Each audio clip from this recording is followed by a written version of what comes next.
prueba, prueba, sí. 1, 1. ¿Ok?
Test, test, 1, 2. Hello?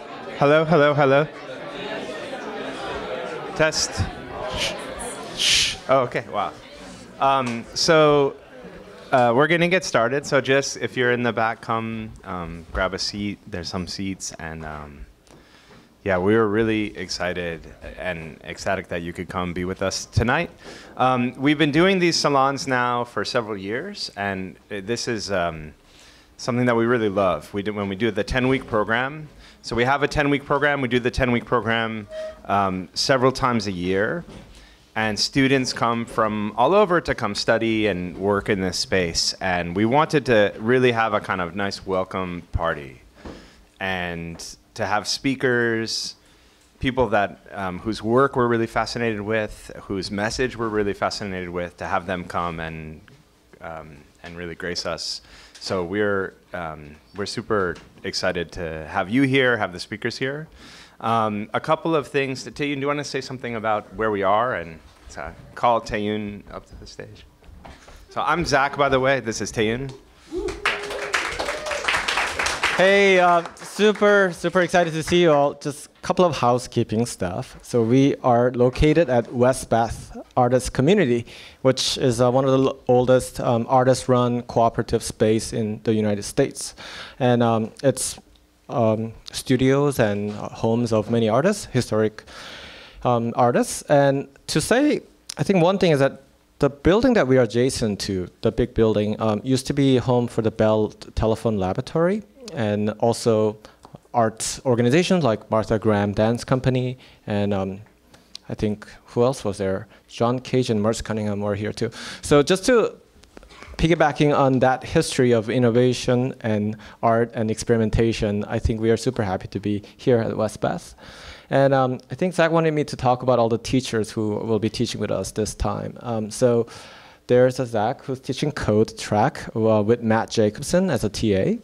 And there's a Morshin Alahani who's teaching critical theory with Anne as a TA.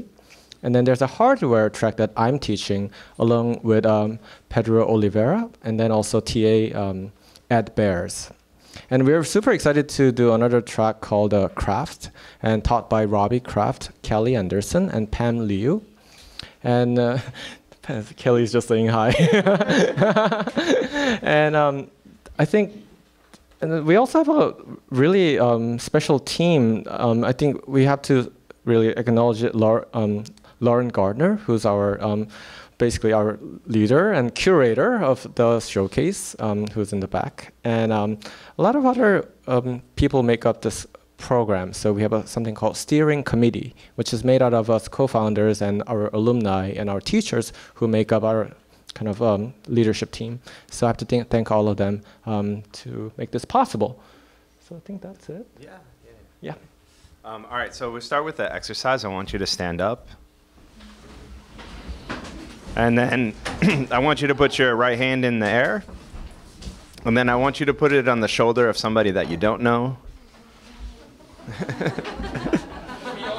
And now I want you to put your left hand in the air and put it on the shoulder of somebody else that you don't know.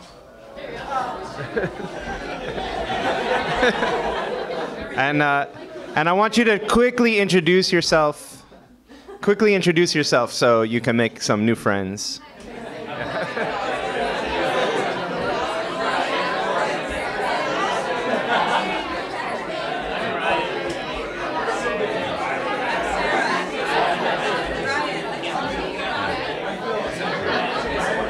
And when you're ready, you can take a seat.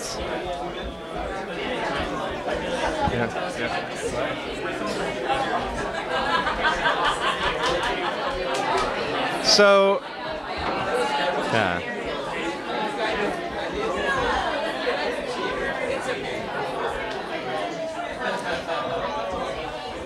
So, we're going to get started. Thank you so much for doing that. I love this. I love the way that looks from here. We'll have 2 talks, and then we're going to have a break, and then we'll have 2 more talks. And I just want you to maybe those people that you don't know, get to know them, and make some new friends. The first speaker that we have tonight is a really lovely soul whose work I find really poetic and really beautiful. In the school, we want students to work with everything and take things apart and put them back together. And Yvette King's sculptures are like that. She's working in a really amazing way with materials. And she gave a talk. She's part of a collective space that I'm in, that Taeyun used to be a part of. And she gave a talk, and the talk was amazing and went all over the place. And I'm excited. We like to bring people to the school whose work we find is just full of curiosity, because we think curiosity is infectious. And we're excited to see what she has to say to us. Thanks, Yvette. Yeah.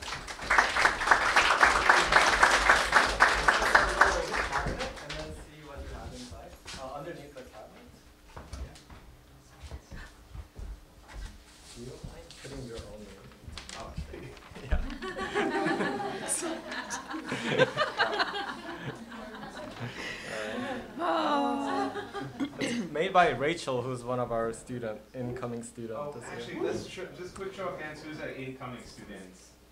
Yeah. So also pay attention. These are the brave souls who have come here for 10 weeks. Okay. And they all have name tags, so you can say hi to them.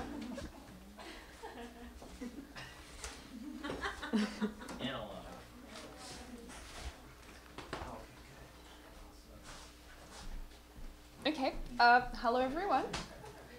It's a pleasure to be here, and I'm really glad that Zach gave a little bit of an introduction, because I was just thinking, how would I start this? Because I'm like, ooh, poetic computation. I have very little computation skills. And you have to kind of cross your fingers sometimes about poetics.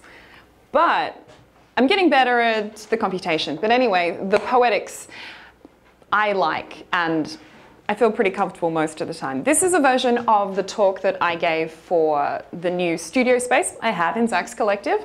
And so in some ways, it's an overview sort of talk. It's about roughly some of the different things that I do. And I do a whole lot of different things. But anyway, this is me. I'm an artist.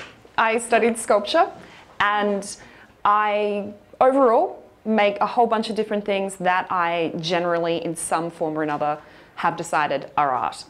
And one of the other reasons that I am pleased to redo this talk is that I've been really thinking about how the disparate things that we do come together. What makes things join together? What makes you decide that some things are separate and some things aren't? What makes a creative practice that is isolated in some ways, and what makes something you randomly do in your house not part of that creative practice?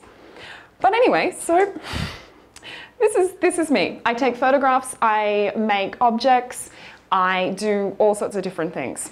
And one of the reasons that I get to stay here in New York, and the reason that most people at DAM down in Brooklyn in the studio space know me, is that I'm very good at physical things. I'm good at physical problem solving and making stuff. So I do a lot of stuff kind of like this. I do like this little bad GIF of me rotating on a platform.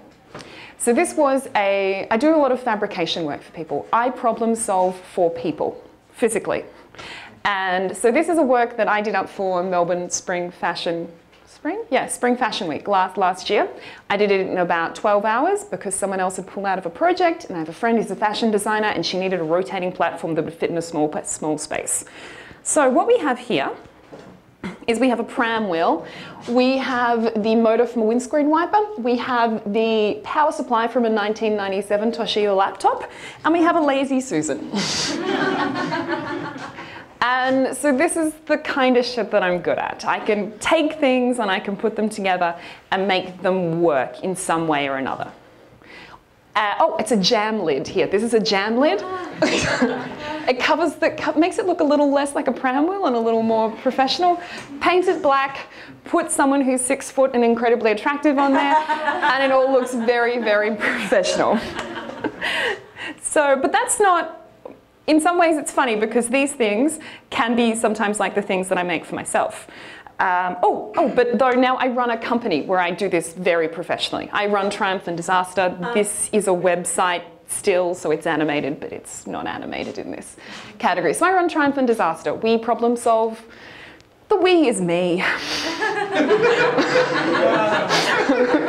But you know, I ask people when I don't have answers. That's a we. And yes, but so these are other weird things that I've done for myself. This is a balloon machine. So this was a work I made for a gallery a few years back. It's a weird mezzanine level. There's a rotisserie spit motor that rotates a disc which is set off by an exterior light sensor that's at the bottom of the stairs. The balloons come out the top when you come up the stairs. It takes approximately the time that someone would take to walk up the stairs. The balloons will fall on your head like you're a really sad contestant in a game show. The balloons are like loaded in this device that's made of some ducting from an air conditioning unit. These lights start turning so that anyone who's in the gallery knows that they should be prepared. It's kind of like a sad sort of celebratory thing. It's like, it's awesome. It's awesome. It's really tragic. It's awesome. It's both. And I think there's some of the things that I really like in function and celebration. But yeah, so all of this was done without any actual coding or computation. That's right, don't tell me you can't do anything because I can't do anything. Well, I certainly couldn't do anything when I made this work. So you can do things like this entirely with actual mechanics.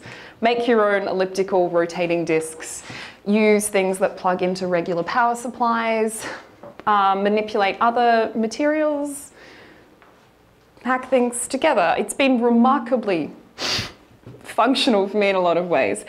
Melbourne has nowhere near this sort of large community of people that work in this sort of tech space. I would know a couple of people, and a couple of people make something seem impenetrable. It doesn't make it seem like something that you can just kind of get into. It seems like it's something that someone has a specialized degree in, and that they have wild skills that you don't. But I also make nice clean machines sometimes too. This is a popcorn machine. This popped a single piece of popcorn every 30 seconds. Just one. So everything smelled like popcorn, and it was it was a hot air driven popcorn machine, so it really spat out the hole in the wing. There was really a lot of propulsion, and this is weirdly one of the pieces that I'm really satisfied about. I don't have anything else to say about it. It's just that's what it is. People stood around and waited. They ate it. They told me things sometimes like, did you do something to the popcorn? I thought it would be tastier. And I'm like, it doesn't have butter, it doesn't have salt, it's just been popped. And there were a couple of occasions where people thought I'd set the gallery on fire. In none of these cases did I set the gallery on fire. I also do other things which would be more traditionally sculpture. This is, I was a carer for my grandmother who, at this point she was 90, about 92, 93. She has subsequently died, but she lived till 98. That's a huge innings. Anyway, so this is a long intro to the fact this is an umbilical hernia. So a belly button that is an outie and then gets bigger. A hernia is the weakness of the muscular walls holding your internal organs in place. So they're quite common, especially as you get older. So basically she had like a little outie of a belly button that as she kind of pushed her 90s started to get a bit bigger. They don't really hurt. They can sometimes give you a bit of acid reflux if you've got like too much intestine in there. It's a bit gross. But it's also weirdly beautiful. It was like a symmetrical, perfectly circular kind of protrusion of skin. And so I cast this. This is the entirety of her waist, from her belly to her back, right round, right, so it's the size of a belt almost, it's about this big. And it is cast in bronze, and then it is plated in 24 karat gold. And it's called Trophy. And it's what actually she was referring to while I was doing it, because she thought it was a little hilarious that I was trying to take this sort of ugly, disfiguring part of her body, and that I was like trying to sort of steal it and make a cast of it. She was Czech, and she had lots of really funny linguistic sort of sayings. But it's a piece that is simultaneously very beautiful and also very weird. You might have a better sense of some of the skin texture. Living to that old is an incredible thing, and it's an incredibly weird thing physically, and the way our bodies are is particularly unusual. But so I've done a lot of traditional casting things. I ran a foundry at different times, and so I do a lot of different things that are traditional and also things that are not particularly traditional.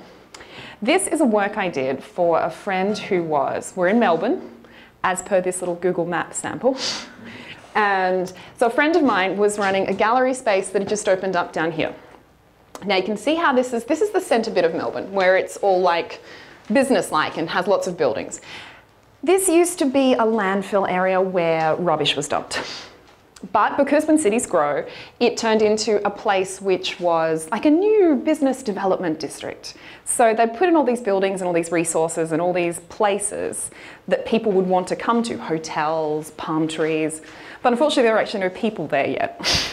So they'd done things like opened a food court, but there were actually not enough people eating at the food court to allow the food court to stay open. So a lot of things had closed, and the City of Melbourne did a really nice thing, which is decide that these spaces could be used for artists. And so there were a bunch of little kind of artworks sort of at art spaces that came up. But it still didn't mean that there was anyone there. But one of the things I did, because it was like an exploratory zone, there'd be buildings and trees and like just people and like wind. I just see little tumbleweeds kind of going along, and there'd be sort of nothing else. I happened to live kind of over here, and basically I told the curator for this exhibition that I would have an adventure, and I would take this $20 raft from Target. I think it was actually Kmart, but you don't have Kmart. Same equivalent. And I rode my bike to the river, and I got in the river, and then I rode my little boat all the way down the river till I got to the docklands. And that was about 14 miles, and it took me about 8 hours. I hadn't really thought it through. But in some ways that was kind of the point. It's all really like it's a busy zone all around there. I knew that the river's not very deep. It's tidal. This bit at the end is a shipping zone. That was really unadvised. But the main thing is just don't swallow the water, because it's got really high E. coli levels. But I wanted to do something like I would do something like I was a kid, like I was a child, where I would throw myself into something and not really consider it. I have a weird amount of footage of this, mostly because I had people who would like meet me at some of the walking paths along it at different points.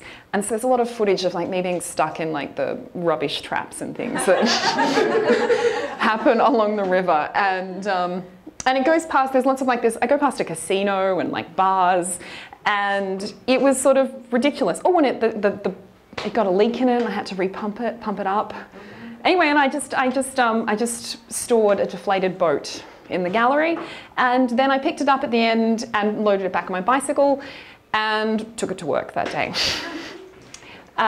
So occasionally I do weird performance-y type things, but I'm interested in, they're normally kind of sitting around those sort of physical qualities. Even when I'm not doing things that are have a physical element to them, they're the way things make the best sense to me. So here's another kind of machine one I made. This is my one-trick pony. All she does is blow smoke out her nose. She's really quite lovely. She's about the size of like I think I normally say like a beagle or something. She's kind of like a little bit larger than like what would seem like a toy horse, but not actually like a horse at all. She'd she blows smoke out her nose. I'm still doing these things without any sort of computing whatsoever. That's to say it can be done. She's also got she's got like a cubic zirconium in her forehead. This is the horse I always wanted to own as a child, just physically. So this is what I made. I made the idea of what I would desire. Yeah, so it's just a real pretty horse. This is a work I made in response to the trophy work, because this is actually a tiny umbilical hernia. I don't have a creepy hang-up about umbilical hernias. I just like physicalities of things. But the boyfriend that I had while I was a carer for my grandmother had this belly button. This is a belly button. It's perfectly not unusual. Like, you wouldn't look at it and be like, oh dear God, what is that on your stomach? But it is incredibly symmetrical. You'd never realize that it was a belly button. And I had wanted to cast it the entire time we were together. And it turned out he was really not into that at all. But sometimes if you persist and you ask someone later for something, they'll just agree to it. So actually, I made this while I was in New York, and we were long broken up. And so I have this. It's like a big, kind of delightful ring that also people don't realize it's a physical body part. It just kind of looks like a mildly organic and pleasantly symmetrical sort of shape.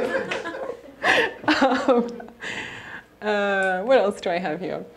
Oh, so this you guys should all recognize. This is a 5-cent coin, commemorative 2004 State of Louisiana handshake coin. I made this for an exhibition that was about romance, and I love the kind of this little sort of handshake isolated on the coin. It was also very convenient to send, but yeah, so I cut that out. So the hands were just a little isolated point, and it was just a little nice thing. I cut that out by hand. It was just a jeweler's saw. So this is called A Sweet Fuck Off and Other Useless Gestures. These are the bones of my hands in icing, like fondant icing, the sort of stuff you'd use for like structural wedding cakes. Structural icing, yeah. So it's the bones of my hand, made of icing. I actually realized in the background here, this TV you can also see is my work, and it's nothing useful to see on the TV. It was completely an annoying, like, conceptual work. I made a Dalek voice modulator, and I ran daytime television through it while the gallery was on, so it made everyone speak like, you know, exterminate. So your daytime television, everyone sounded like Daleks, and it just ran everything through that. It was really irritating, I hear, but I actually have a really high tolerance for irritation, so I wasn't particularly concerned. This is called Soft Touch. What we have here is a bottle of French spring water, $39.95 in Australia, a Glade air freshener Sense, one of those sensor timer air fresheners. This is a box of spaghetti. It writes itself. I mean, as people come and look at the work, the more people that look at the work, the more often it sprays. The more often it sprays expensive spring water, the faster the spaghetti cold cooks. If you don't look at it, it takes about 4 days. It also kind of really categorized the number of people who came to see a work and got close to it. Yeah. Writes itself. You just get these things together and they just all make perfect sense. So the end result is that the entire box of spaghetti just kind of collapses, mostly just sort of at the top. And it can take 2 bottles of spring water, sometimes 1 if people are really like interested. It's kind of This was a gallery space I ran in Melbourne. It set me up really well to enjoy the luxurious facilities at 33 Flatbush.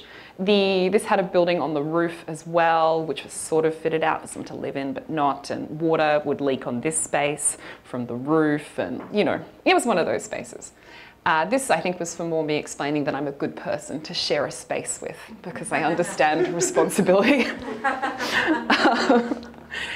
So I've also done other things, like I started Verbal Fight Club in Melbourne in 2014, which the first rule of Verbal Fight Club is you should always talk about Verbal Fight Club.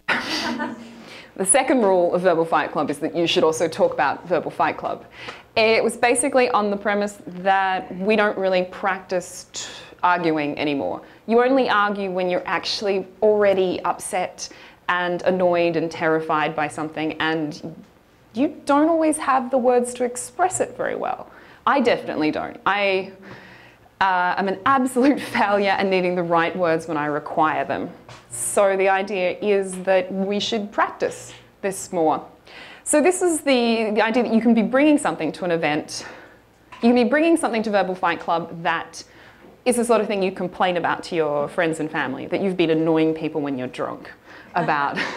And sometimes it's just like an on principle sort of thing. Sometimes you're just devil's advocate, but it can be fun. So anyway, there's rules, there's some hand gestures. It's been on a bit of a hiatus because I haven't really had anywhere or anyone to run it with, and it's... But anyway, so you know, you can tap in and out from the audience. I think I promised Momo that I would run one so she could get out there and like argue. Yes. Yeah, but sometimes there's some really great arguments. It was really enjoyable for that sense, and yeah, and I think that kind of covers the spectrum of most of the things that I do. At the moment, I'm working on a bunch of weird and interesting projects. I am making a strap-on backpack of an ink bladder for synchronized swimmers in collaboration with a postgrad student at MIT. She's doing a film. There's going to be underwater synchronized swimmers, which will be filmed in conjunction. Two people's backs squeezing together will eject the ink. It's a part of a big, beautiful extravaganza of choreography. I am making a starch and food 3D printer. With my boyfriend, we're printing cassava. He's West African, and we're printing cassava and like different sorts of pounded yams and things. And they're going to be like singular sort of morsels of Nigerian delicacies. I'm writing a short novel. Who knows how that's going to work out? I stole River's books on Learn Electronics for Children. I don't think she's noticed yet. And that probably concludes. I have more works and I have more things, but I think that is more than adequate for this evening. And thank you all for having me this evening.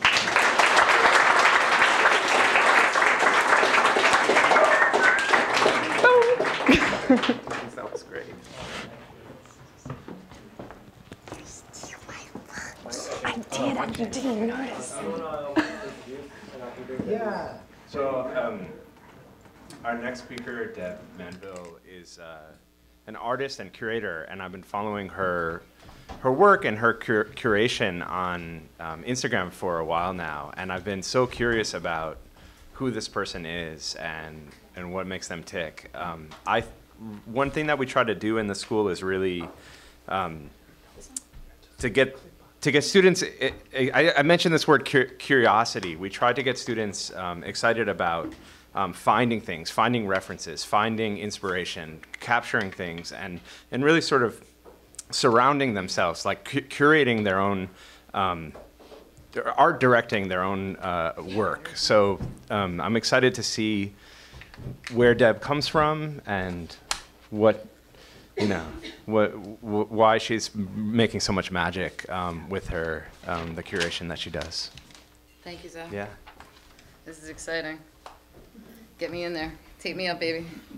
They made me this awesome little name tag out of diamonds. It's perfect. Here, let's do that. Thank you. So my name is Debbie Manville, and I run the 1 Million Diamonds art Instagram. This is called Decoding Silent Artwork and Learning from My Own Art Language. Okay, of course, of course. I've had to cut half of this speech out about my spiritual transformation because it took too long, and I have way too much to say. And so I tried to keep it more art streamlined at this point. More closer? Okay, very good. It's like so right there. Okay, about me. I've been an artist since a young age. I've been researching art since, God, very young.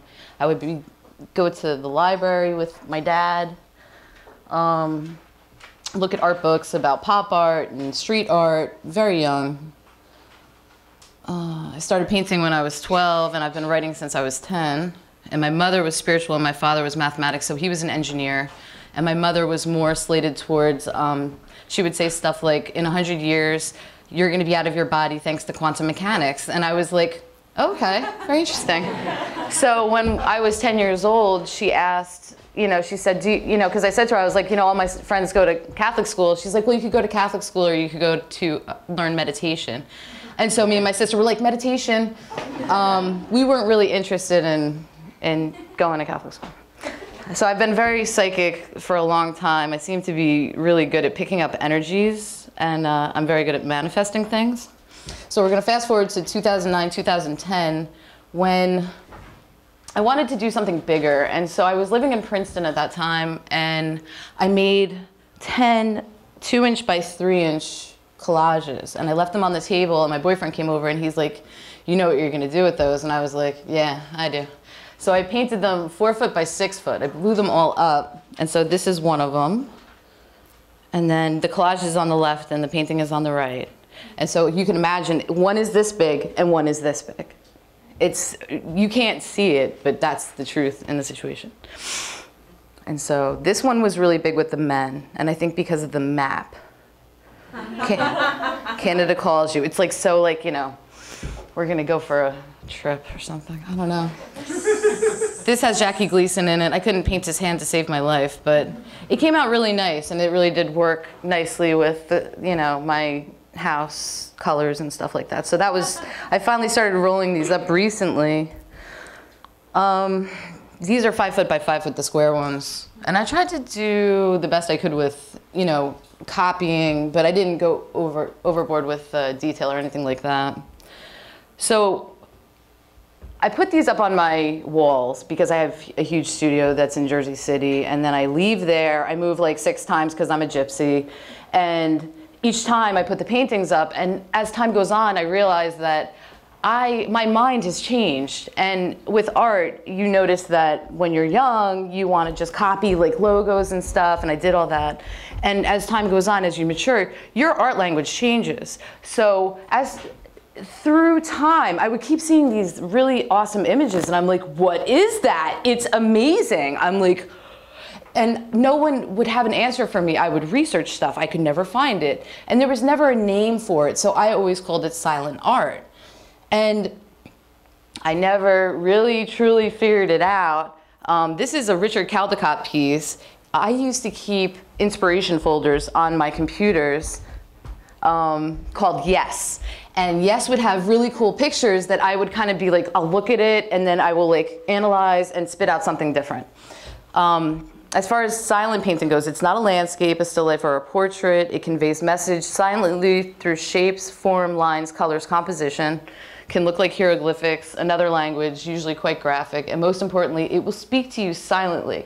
So silent paintings have their own language that would talk to me, because landscapes don't talk to me, and portraits don't talk to me. They're quite boring. I don't know. I've never been into that. I've never been into classical art. So I try to make these silent paintings. And that was fun. Painting failures, yay! Each painting I made, and I lived in New Brunswick to Spring Lake, and then I eventually bought a house, but I tried to make a whole bunch of these paintings, even though, I sketched out the vision. They were not silent. They weren't doing what these silent pieces were doing, and I was like, I'm doing something wrong. And so I kept making them. This actually that one over there came out way better before I actually put in the shine and put in the purple on it. It was just very graphic. It was black and white. It almost looked cartoony. And I would make them in Illustrator and try to like recreate it, and it just wasn't doing what I wanted it to do. And then a lot of times, and this almost goes into that spiritual thing that I can't tell you about, but we can talk about it later if you want. You can get in touch with me. There was also an element that would come up over and over, mirrored images and dual twin images. This had got exhausting over 3 years, and I finally stopped painting. That's Illustrator on the right, and on the left, that's actually a painting that's in my bathroom right now. But you notice that it seems to be missing something. It's just not talking, and it's not silently talking, and I wasn't happy with it. So at the end of 2013, I bought a house, which was amazing. It took me 7 years to find a house. And so I live in Central Jersey. I've been working on this farm/house for the past 4 years. It's been an amazing experience. I really love it. And then I went through this major spiritual transformation. I meet this guy, everything is amazing, and then he leaves. And that's what is typical for a twin flame union. And I would be sitting here talking to you about twin flames for the next 6 hours because I could, but we're not going to. So because he leaves, I end up having to go through and fix my, I Google insecurities, because this is the thing that twin flames do. They come together, they push each other's buttons, and this is typical for a twin flame relationship because our energy is interwoven, we are metaphysically connected. A piece of me is in Colorado right now, and a piece of him is with me. And so, since that's the case, I call him my metaphysical husband. His name is Jacob. As I have to understand what's going on here, it's really crazy. Zach, you don't even know. My past 3 years, it's like insane. Holy crap. Humans are computers. And so I go and Google, what did I Google? Insecurities. And I come up on this website called Pathways to Happiness. I can't tell you enough. I'm going to say it 5 times. Pathways to Happiness. The best website I've ever come into contact with in my life. You go into life, you're thinking to yourself, I'm fine, I don't have any problems, but maybe I drank a little bit too much and maybe I'm like a little angry. I'm fine, I'm not gonna be a jerk off. But it's not true, you are, and there are problems that you have, and it's because you didn't realize that your parents had programmed you with their core beliefs. So you're running on an operating system that was installed by your parents and teachers, and they aren't your beliefs, they're theirs, and they're not even their beliefs, they're probably their parents' beliefs. So you're like, what? Why am I acting like my mom? Why does the apple fall that far from the tree? Oh geez, I don't want to do this. And so you have to go in, and so this guy has on this Pathways to Happiness thing, he's got, you know, a whole bunch of free podcasts, and you go on there, it's super amazing, and you're like, wow. And the best one that I went through, and then, you know, my metaphysical husband, I showed it to him too, and he was like, whoa, this is crazy. It was called Feeling Not Good Enough. And so a core belief is like, or a false core belief, a lie about yourself, is I'm not good enough, I'm not smart enough, I'm not pretty enough, I'm too fat, I can't make enough money, I don't deserve love. These are things that we need to break within ourselves that are lies. And so I had to go through this amazing thing. I ended up crying for 5 weeks. I couldn't deal with humans. And for 2 years, I dealt with twin flames and twin flames alone, which was interesting because I talk to people all over the world at this point. So you break that. And when you break these walls down that your parents put on you that are complete lies, you're limitless. Once you break them, you're limitless. And this is why I'm saying pathwaystohappiness.com is great.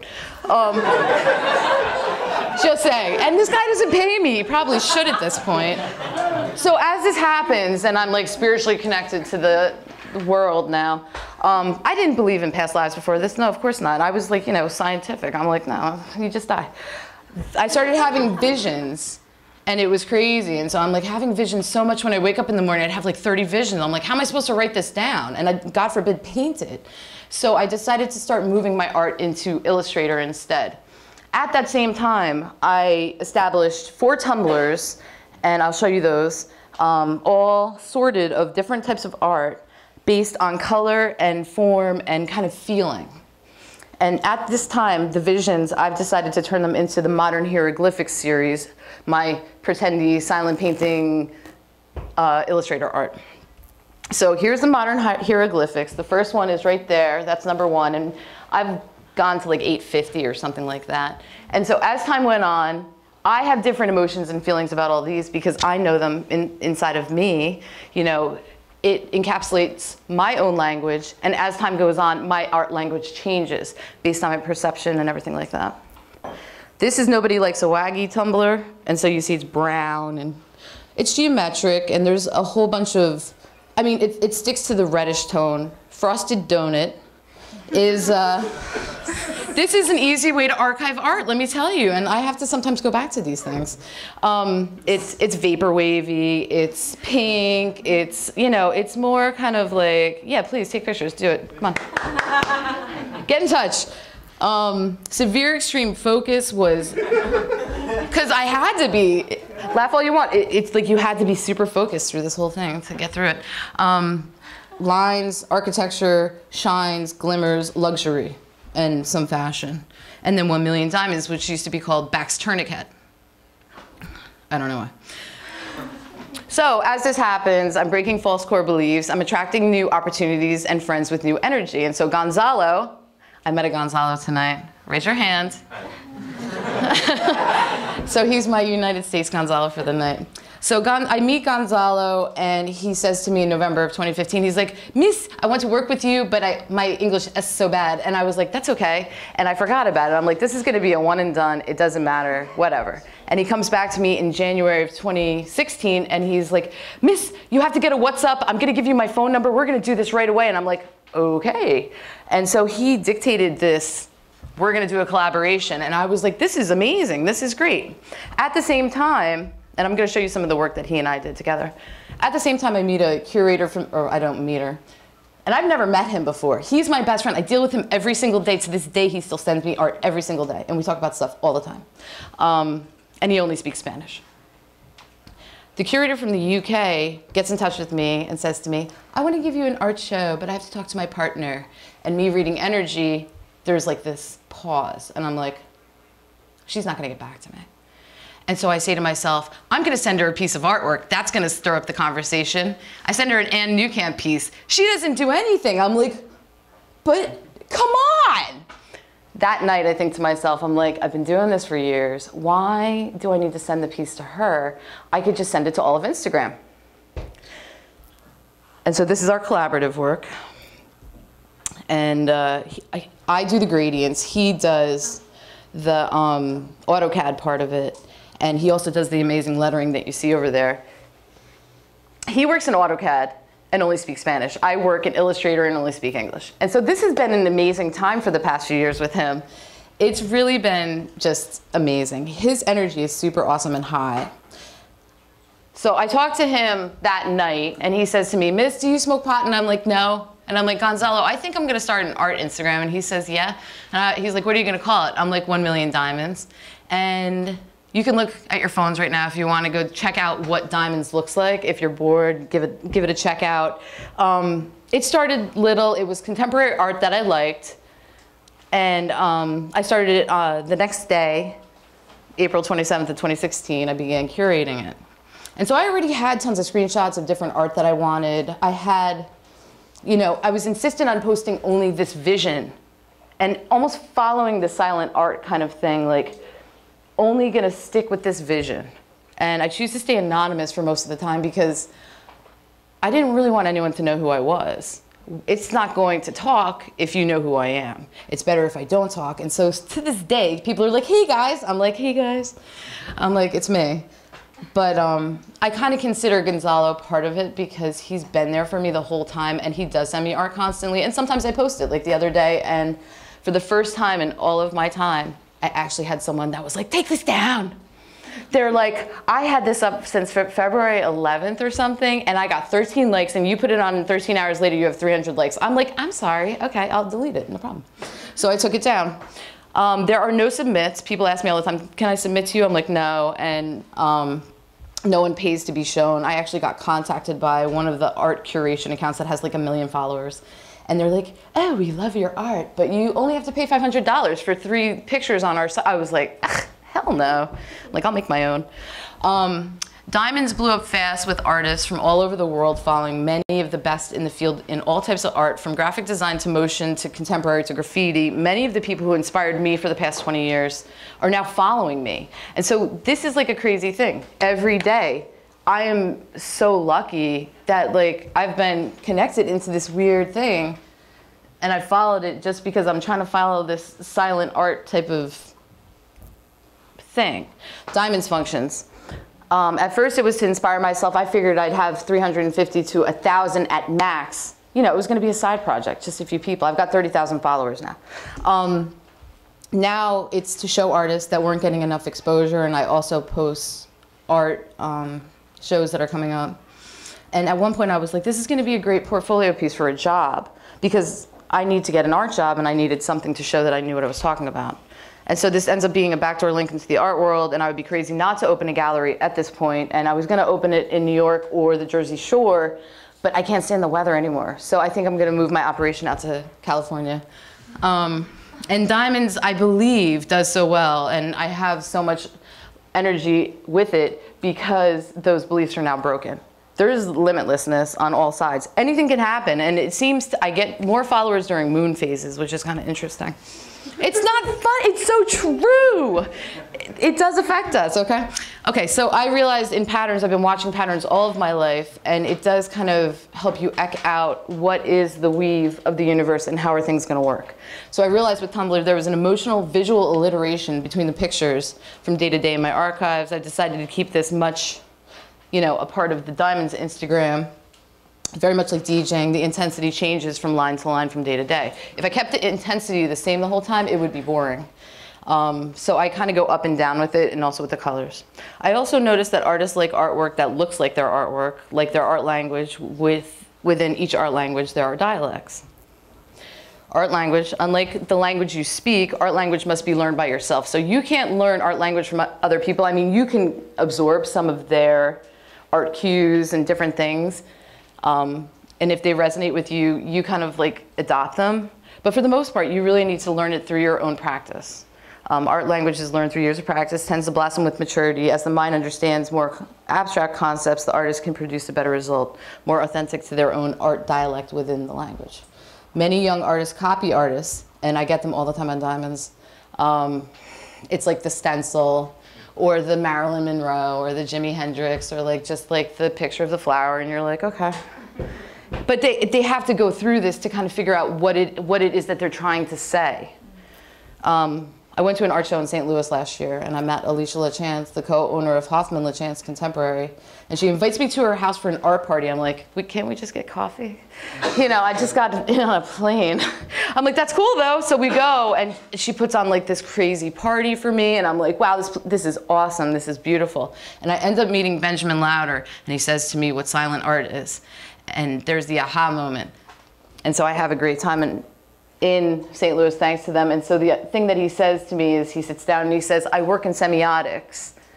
And I was like, oh. I was like, that's what silent art is. Study of signs and symbols and their use of interpretation. So I kind of feel that this is a blanket description of silent artwork, because there can be symbols within the artwork that are like more defined. And I feel for the most part, silent artwork kind of goes more towards minimalism. And so according to the Tate, minimalism is an extreme form of abstract developed in the US in the 60s and typified by artworks composed of simple geometric shapes based on square and rectangle. And the Guggenheim says, though never a self-proclaimed movement, minimalism refers to painting or sculpture made with an extreme economy of means and reduced to the essentials of geometric abstraction, which I also go through that here. Geometric abstraction also kind of defines the silent artwork, but I have a Maya Hayek on the right and I have a Piet Mondrian on the left, and neither of those are silent to me. So I decided to just show you. This is not silent artwork. This is a still life. This is not silent artwork. It's a landscape. Everything is defined. You know what it is. And so it talks for itself, and it's loud. You're like, wow, she's smiling. But this is silent artwork. And this is the type of art that I post on Diamonds. And this is what fascinates me and drives me. Every single day I wake up and I'm looking through 500 screenshots. I'm like, oh, I gotta post this today. And these are different versions of it. Ivan Serpa, and it's, you know, you can read. It's a lot of talking here. I never talk this much. I like to stay to myself, really. Paul Bury, Gene Widmer, great graphic designer. And you can see it's silent. To me, I love this stuff. And this is why I run Diamonds the way I run it. Bob Boney's, what a great name. You know, these things stick out. Martin Singer, beautiful piece. Isn't that amazing? Look at that. Ow! And this, oh my God, I love this guy, Kobayashi Iki. His pieces, I said to him, I was like, can I buy a piece off you? He's like, I'm making a book. I'm like, that doesn't really answer the question. I'm like, okay. I'm like, well, maybe I'll buy your book then. Peter Judson, amazing, amazing work too. So there are all these different things about silent art, and so I haven't really figured out what it is, but I will figure it out maybe eventually. And so how I see things now after transformation, art has become more instinctive to me. Reading of symbols and shapes as an art dialect has become more innate over the past 2 years as I'm dealing with diamonds. It just makes more sense to me. Positivity rules, love is sharing. Art is love energy because the artist is sharing of themselves. Perceptions are shifting to a more humane and positive light. Energy is also shifting, and this influences art 100%. I believe we are all going through our own transformations, and as we do, this changes our vision and in turn changes our art output. The digital age has brought the world together, especially like in the case of me and Gonzalo. We get to talk every single day. He's 5,600 miles away from me, but he's my best friend, and we are like connected like this. If he could be here, he would be here in a second. I'm sure he's upset that he's not. And so instead of just dealing with close neighbors, we talk and work with artists all over the world. Because of this, we are working together to make a more universal language. Emojis are a good example of that. So I answered one question. There's your popcorn machine. What should be the role? That is where is she? That was an amazing, oh my God, I love that thing. Whew, I want to borrow that. What should be the role, what should the role of an artist be, especially in the context of activism? I believe it depends upon the artist's beliefs. They should do what they must at the moment to exhaust all needs to express whatever it is that they must say. Each artist has something different to say, even if they aren't attending to the greater need for education through activism. Some artists don't say anything to remain in peace. I don't say anything through my art. I just get whatever I need to out. Other artists, they only work in this kind of talking activism. I need to get my perception across. The future of art. More collaborations, motion design, lighting design, 3D and interactive art, more silent art, more abstract graffiti, moving towards a universal language, and art as an organic, art is an organic expression of love. That's it.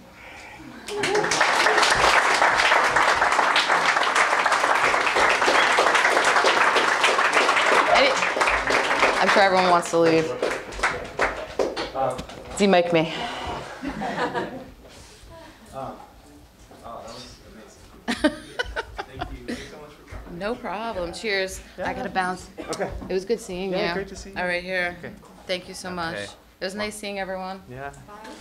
Yeah. So we're gonna have how long? 15, a 15-minute break, and then we have 2 more amazing speakers. So hang out for that. And again, just show of hands if you're an incoming student. That's great to see. So just pay attention. You can ask them what the first 2 weeks have been like. Also, maybe a show of hands if you're an alumni. So we have some alumni in the house. So maybe ask an alumni question, ask incoming students. I think are all wearing name tags. So if you're curious about what the first couple of weeks have been like, please talk to them. And yeah, 15 minutes. See you back here.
still chasing time.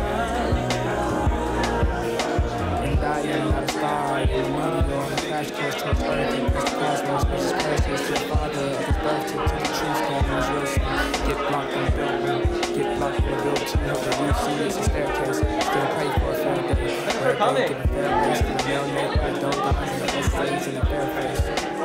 Oh yeah, you were at the ball one too. Yeah. Stop overreacting. It's Just talk about a new project. Yeah. Your talk's already. Is that okay? Yeah. You've seen it mostly seen it. I think we wanted that thing that you usually do. So maybe. That's great. So we can set up the sound and stuff.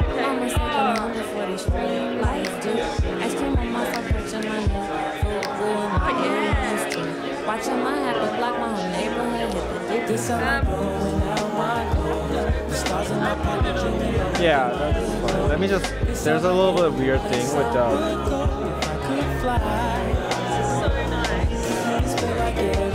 Isn't it? Yeah.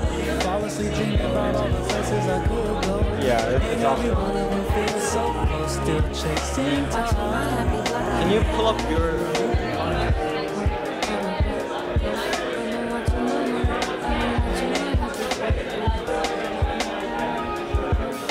Every year it gets easier. This year is like super sweet. We got like wireless mic And your screen? yeah, isn't it awesome?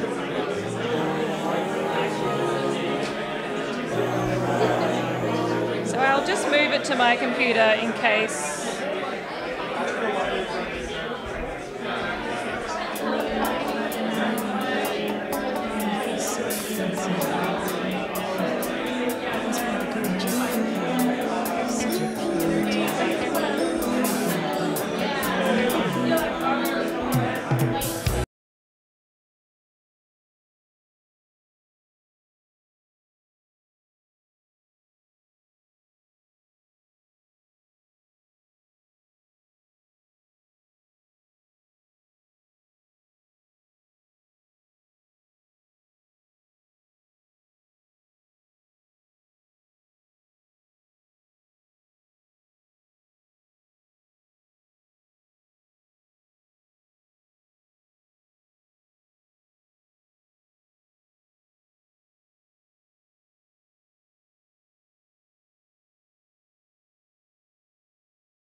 I can now that I've been told, I'm like, oh shit, I do that every time I saw it.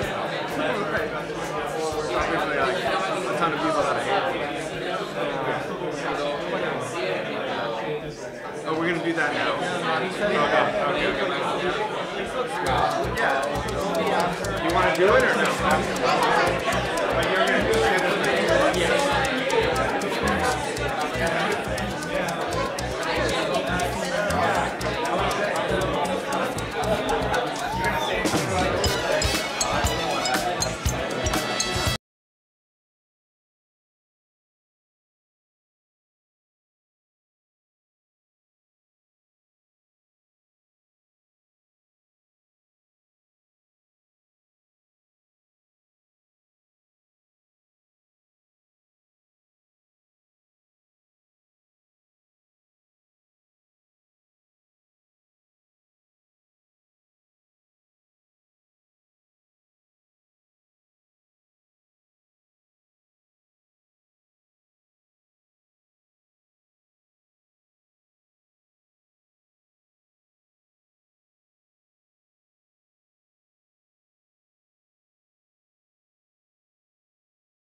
gonna be there and turn it on again.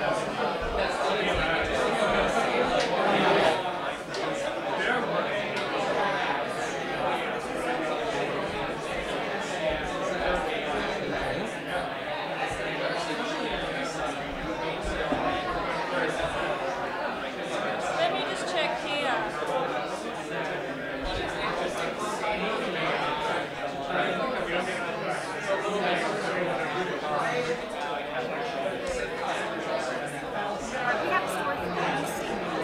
Mingle out there. You have Tinder, you have Hinge, you have Bumble, Grindr. And I'm gonna mic you up. Yes.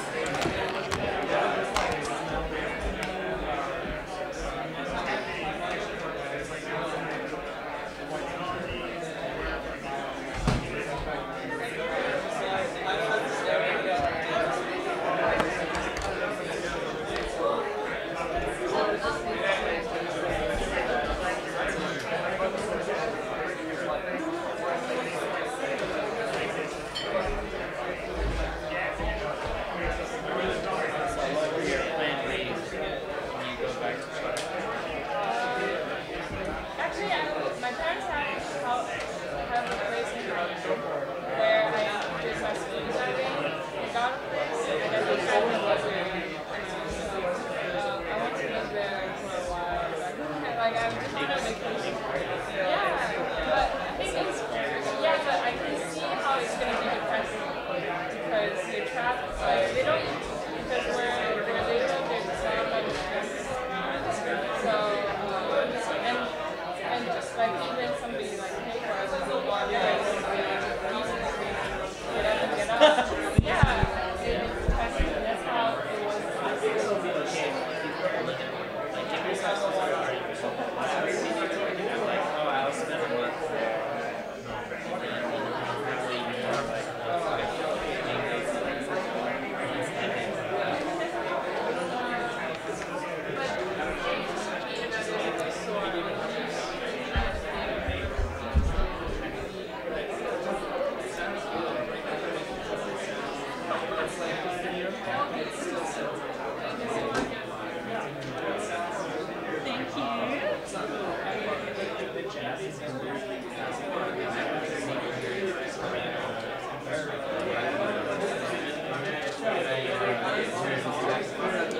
Can you say something? Hello, my name is Tiga. I am Tiga. My name is Tiga. Hello, everybody. Can you hear me? Yeah.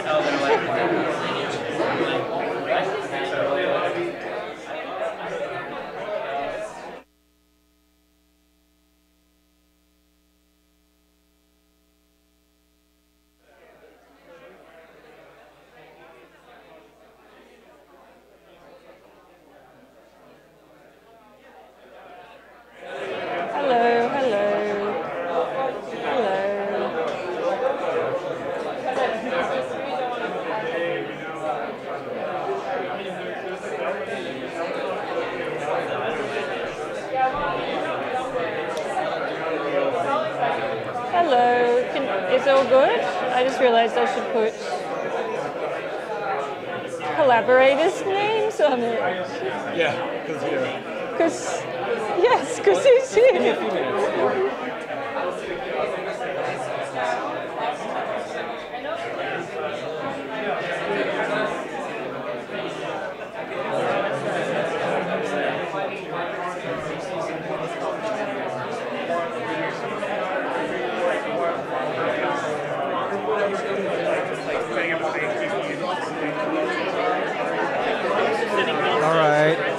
All right. Hello. Hi. Could you all come back to your seat, please?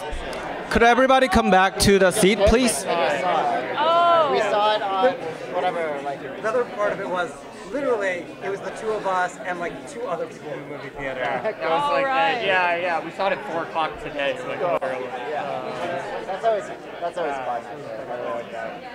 Do you want to present Enron with me? Do I want to? Do you want me to? No, you do it, because it's going to be, I have to go up And there's no notes. There's no notes. Well, you should come and read an email. You want me to come? I'll read an email if you'd like. Okay. Okay, should I sit up front then? I'll sit up front. All right. Okay. All the folks in the back, could you come back to your seat, please? I'm happy to. Okay.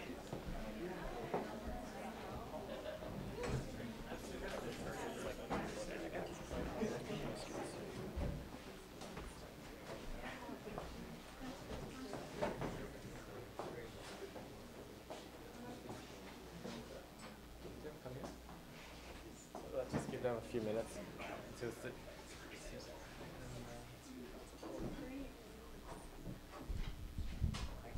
Hi, thanks for coming back. Yeah. That was really fun. So, yeah, for those who don't know me, I'm Tae-yoon. I, been working on this school project for a long time, 5 years, with Zach and other co-founders. And the story that I want to tell you is that we were selecting the first group of students. And it was crazy. We had so many applicants. We had like 80 for 15. And we were just thinking about like making of that community, the very first community. And we had a very late applicant whose name is Tiga Brain, who we did not even look at the application because it was so late. But Amit Pitaru, another co-founder, was like, met Tiga for some other reason and just emailed us that we should talk to her. So I was in Korea at the time working, and I got on a call with this person, and I was like, okay, she sounds cool. And then she was part of our first class, and then after that she's been helping with the school. She's been teaching here for some time in other places and helping in the steering committee, thinking about our future as an organization and as a community. And I am just super thrilled to invite her back to SFPC Salon and hear what she's up to. So here's Tiga.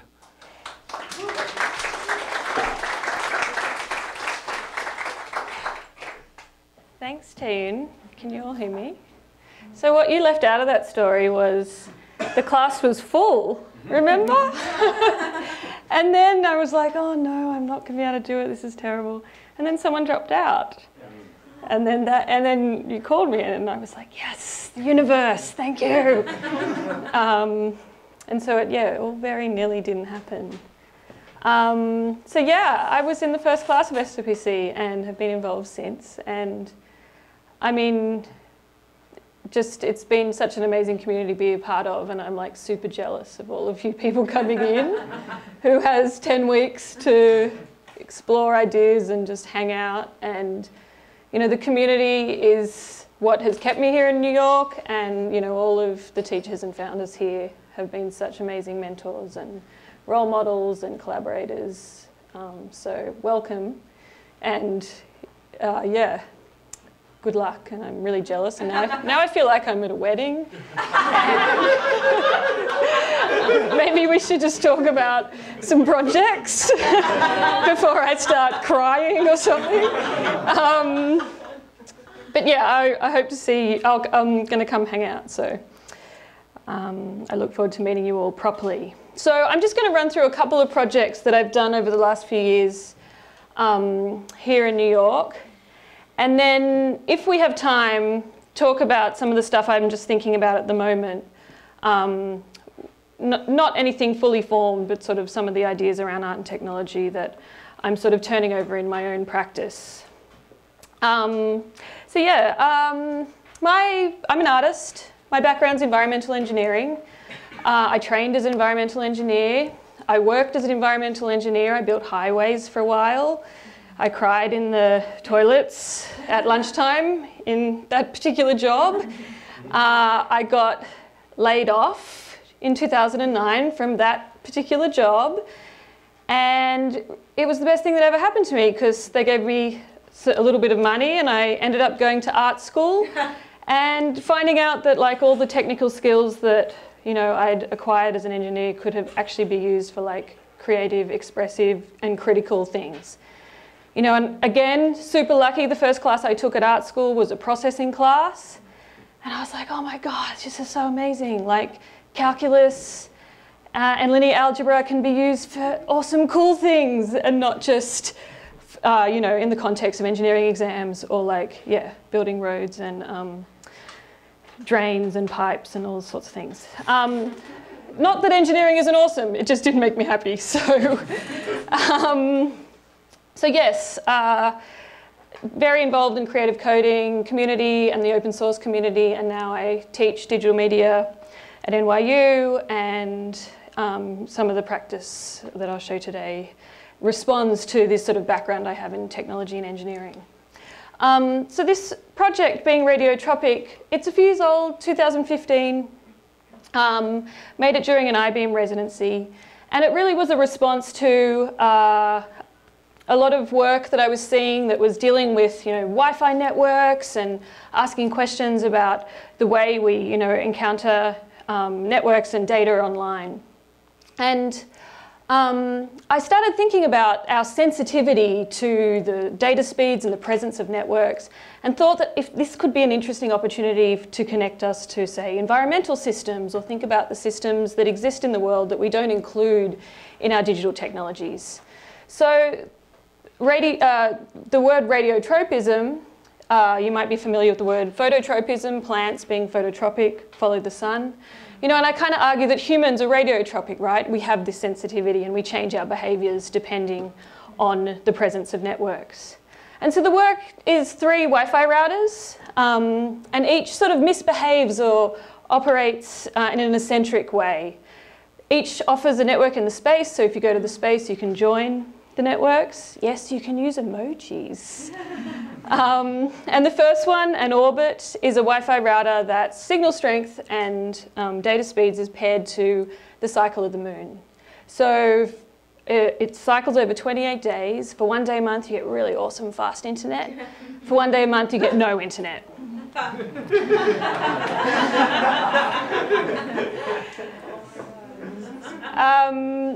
So, you know, it's sort of the world's most annoying router, but it makes you pay attention to a natural system in a different way. Each is accompanied by a video, a sort of social fiction of what a world would be like to have to produce such a technology. I'm not going to play them. They're online if you're interested. So the woods is the second one, and this is a network that's controlled by a houseplant. So the houseplant is being monitored by a few soil sensors and so forth, and it has a camera, so that like long thing is a camera. And it's able to take photos of itself, and through what they call a man-in-the-middle attack, substitute photos of itself into unencrypted websites.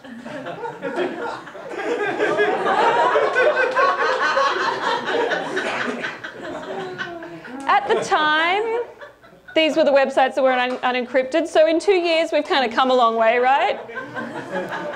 Because the Times and Instagram and all these things have become encrypted. So this project is getting obsolete. Tinder, still not, actually.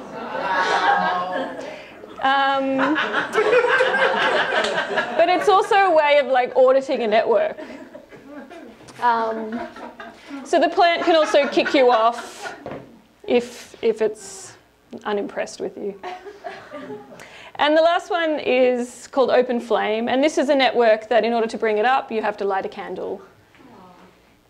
Blow the candle out and your Wi-Fi network will disappear. And so I was really interested in this relationship we have to fire, right? So fire is obviously a thing that shapes our cities. You know, buildings are shaped by fire codes, so it brings both great risk and potential, right? So it also is the reason we can all be here at night. And as a surprise, you know, as you use this thing, you also get this sort of like tangible physical representation of how you're using the internet, right? Because a layer of wax is produced every time you go online and, you know, go into a Netflix hole or whatever. So these projects really, I describe this sort of practice as eccentric engineering. And for me, eccentric engineering is like making technologies that might on the surface seem to like not be so efficient or seem to fail because they're trying to include other systems or other ways of seeing the world in the way that they operate. It's also a sort of term that I came up with in response to the really wonderful work of critical engineering. So I don't know if you know those artists, but they're based in Berlin, and they look at a lot of sort of vulnerabilities in networks and expose them in different performative ways, really using like their technology as a way of really critiquing it and exposing its politics. But for me, this idea of eccentricity does that, but then it also like proposes an alternative, right? And I think, you know, in the last sort of few years, we've really seen the shine come off the sort of tech utopian vision that we had for the internet and that we had for big data, even though that word is like totally out of fashion now. Now we've got AI, right? And so we're starting to see that the narratives that we explore and, you know, talk about technologies with are much more complex, right? And as we sort of, I think, become much more dystopian about these things, I think it's really important to kind of propose alternatives and like be productive in your criticism, right? Which is what I try to do through this concept as well. Oh, I was hoping to skip these slides, so I'm just going to run through these because we don't have that much time. The next project I want to talk about is smell dating, and this was a collaboration with Sam Levine, who's in the back there. Hi, Sam. And this project, as you might guess, is a dating system based on smell. It was inspired by a number of sort of data visualization projects I was doing, and getting a little bit frustrated with the way that information is often displayed as visual. What would it mean if it could be, if we thought about smell as information? And this is how the project was received. All right, we have a story for all you singles looking to mingle out there. You have Tinder, you have Hinge, you have Bumble, Grindr. This is crazy, but it works. This probably takes the cake. Smell dating. Smell dating. Smell dating. Smell dating. Did you hear what I said? Because I don't think you reacted appropriately. Ew. This is just bizarre. Thank God I'm married. Here's their promotional video. Ew. Is it too loud?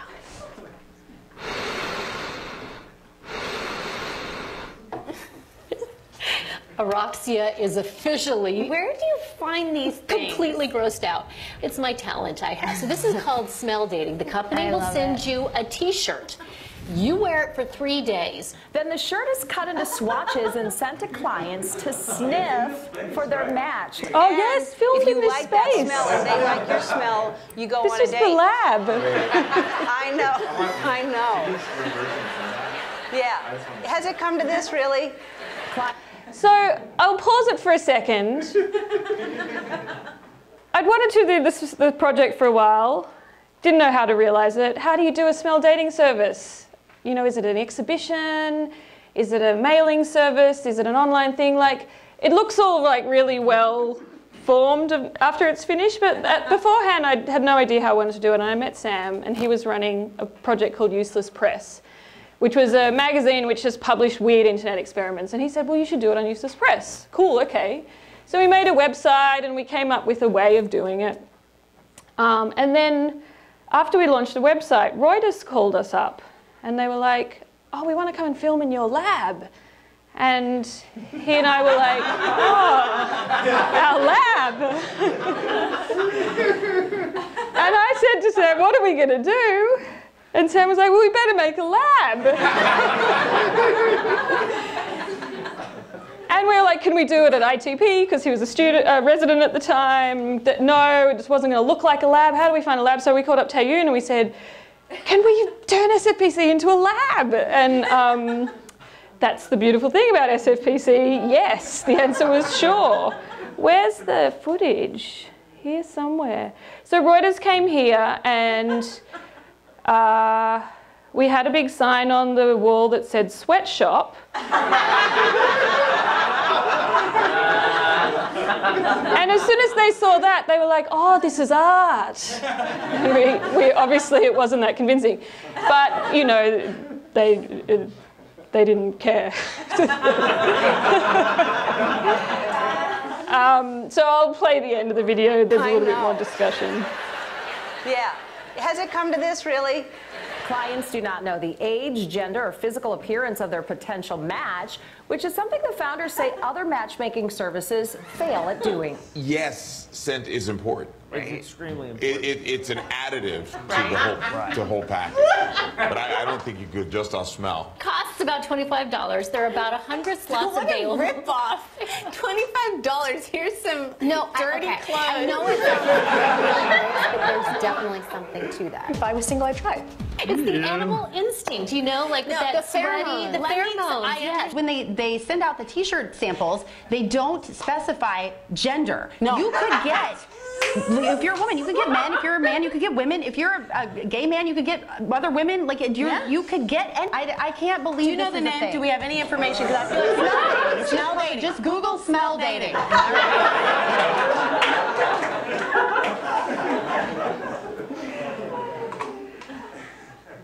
So I think it was just the right blend of like intriguing and disgusting to really like captivate people. When you participated, you were allocated a unique URL, and you could enter your preferences based on the swatches that you received. So we allowed for a little bit of ambivalence in our system. A yes, maybe also matched you up because there had to be a mutual yes, yes, or a yes, maybe for the meeting to happen. And then you received an email.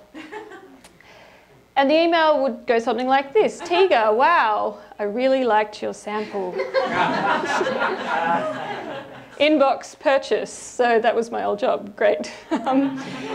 So kind of exciting, kind of creepy.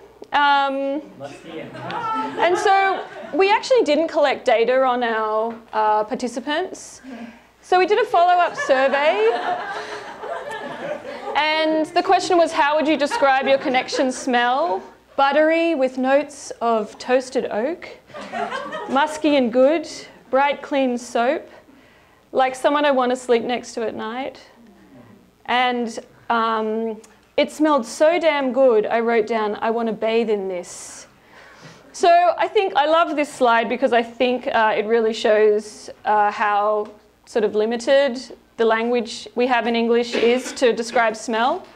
We rely mostly on metaphors coming from taste. And so this idea that smell is subjective, a lot of smell researchers actually say that our ability to identify and respond to a smell isn't the subjective bit, but it's our ability to describe it in language, which is where the subjectivity comes in.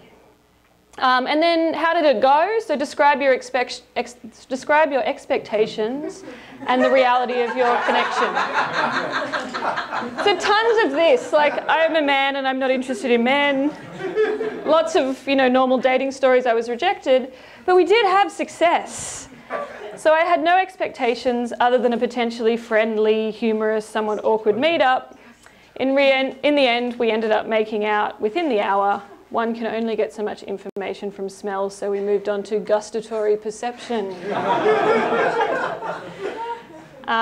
So yes, there were a few relationships that came out of it. So let's have a look at some of the data. So we had 100 people participating in New York, 80 finished the process.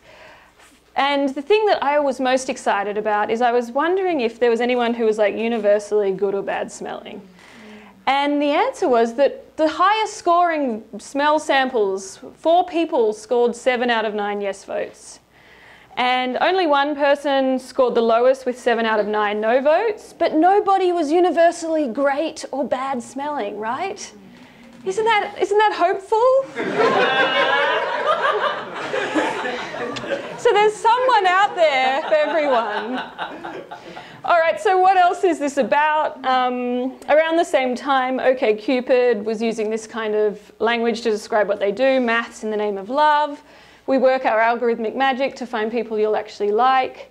And it turned out their algorithmic magic meant that you were more likely to be matched with someone of your same race on their service. So that there was, a tremendous bias, and their algorithms were essentially, doing this sort of kind of racist matching. So, I think we need sort of these sort of exploratory projects to kind of try to reveal the things that these systems, the way that these systems operate, because they're largely opaque, you know. And I think this discussion about bias in data and algorithms has really like matured and come into public discussion in the last few years. So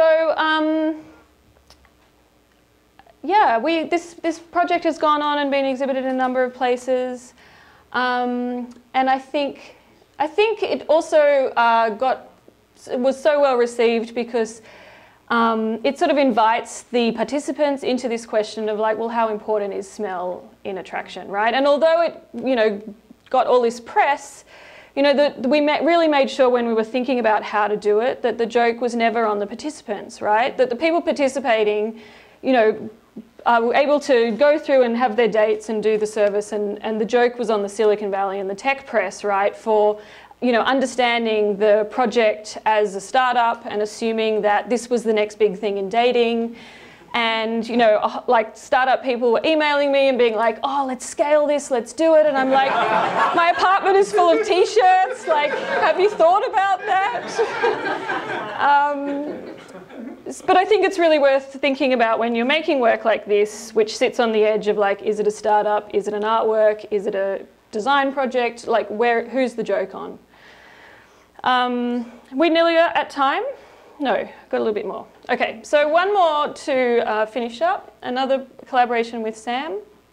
And this project is called The Good Life. And this project explores a corpus of email that came from the Enron Corporation. So you might have heard of the Enron Corporation, famously one of America's largest bankruptcies. And the company was found to be engaging in all sorts of accounting fraud and stock price fixing and tons of like corrupt illegal activities, right?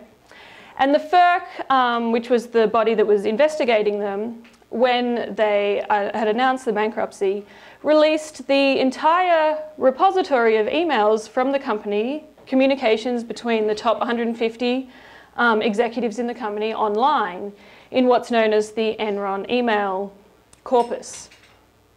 So this Enron email data set was really like the first large email data set to be dumped online.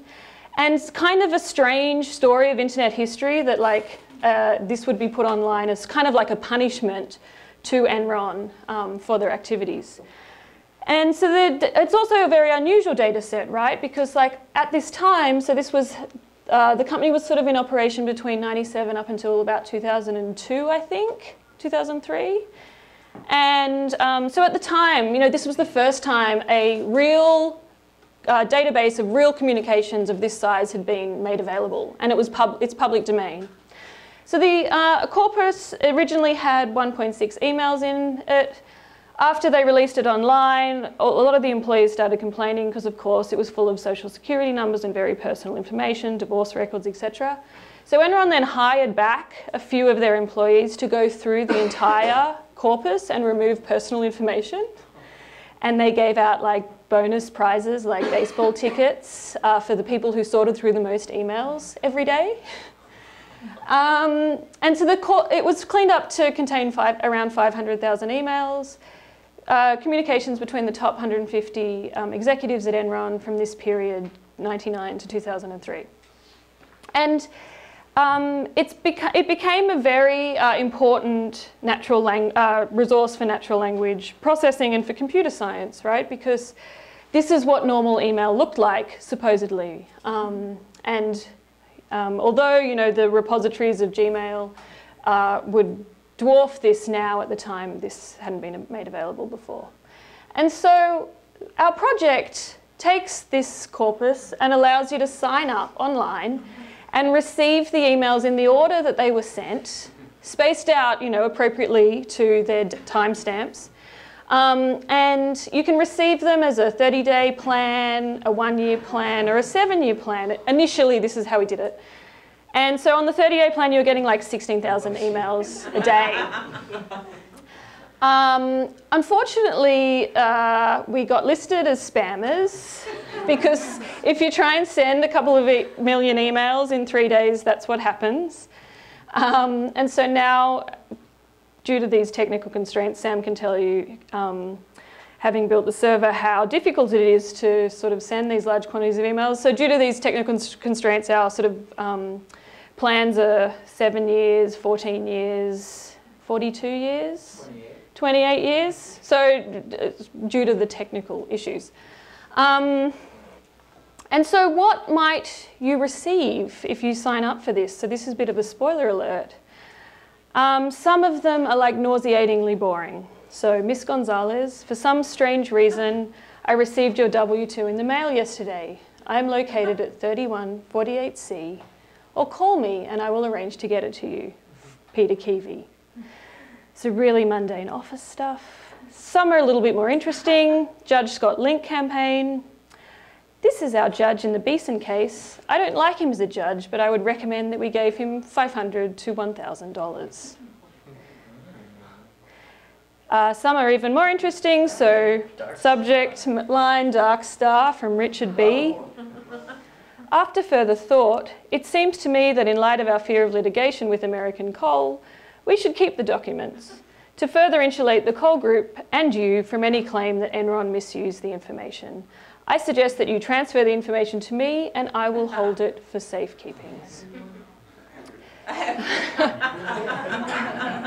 So you really start to see some of the business practices that were going on and get drawn into this sort of like the decay of this corporate situation. And some are much more personal, so I'm not going to read the whole thing, but this email is subject line derivatives from Gerald. Lisa, it's extremely hard to watch you struggle through this. It's hard for me also. I sit up here trying to work when the reality of our current situation weighs on me like a ton of bricks. And so, you know, Lisa and Gerald are getting divorced, and, you know, we've all written these emails. We've all regretted writing these emails. But, you know, there are these very personal narratives in here as well, right? Of course. So what has been created here is this sort of like time capsule of life in Texas. Enron was in Texas in the late 90s. And I'm going to take a quote from Finn Brunton, who's an expert on spam, working at NYU, and a consultant on our project. And he wrote this: so the FERC had thus unintentionally produced a remarkable object, the public and private mailing activities of 158 people in the upper echelons of a major corporation, frozen in place like the ruins of Pompeii for future researchers. So, you know, the Enron archive is this valuable resource for computer scientists. And initially it was used to train spam filters and other machine learning systems, like even the first version of Siri. So as you probably are aware, machine learning systems make decisions based on statistics and patterns that produce algorithms rather than on explicit instructions from a human programmer. So, you know, you give a program a bunch of spam emails and it starts to work out based on this data what a spam email looks like. So the systems are therefore only as good as the data you give them. And so Enron, as this vital resource for machine learning dealing with natural language, became representative of how people communicate. But of course, you know, as you can see, the archive is not representative of the general population, but only of like mostly white, mostly male, mostly middle-aged corporate criminals from Texas, right? And so all training data contains the patterns and biases of those who created it, you know, and therefore like machine learning systems go on to produce these biases. So, you know, Facebook, Google, they all have much larger data sets than what is here in the Enron one. But, you know, they've actually put us all in the role of the Enron employee. Our emails, our clicks, our likes, they're all collected and they're all used to train machine learning systems and ultimately transformed into commodities. So by signing up to the Good Life, and I will recommend that you do, you not only get to experience this reenactment of massive corruption, but you also make it impossible for your email provider to use your email as accurate data of you. So our service obfuscates your communications and breaks your email provider's machine learning model of you. And the upside is that it also makes it impossible for you to use your email. Yeah, so I think I'm at time, so I'm going to leave it there. But actually, I will just, I'm just going to go through and just, here's some photos from the original SFPC class that I was in. And this is Zach giving a lesson of how computer graphics systems work, where we were all a pixel. And he would then get us to rearrange each other, rearrange to based on different image algorithms. Here we are having dinner. There's lots of dinners, lots of eating, and lots of staying up late coding. And I think what SFPC does, like what many of these projects do, is they sort of make you pay attention in different ways, right? So we could look at an email data set the size of Enron and be like, yeah, let's use machine learning to investigate it. Or we could read the emails and really try to pay attention to it in a different way, and it would tell us a very different story. So for me, you know, that's what I'm trying to do with my art, and I think that's also what I learnt here at SFPC. Thank you.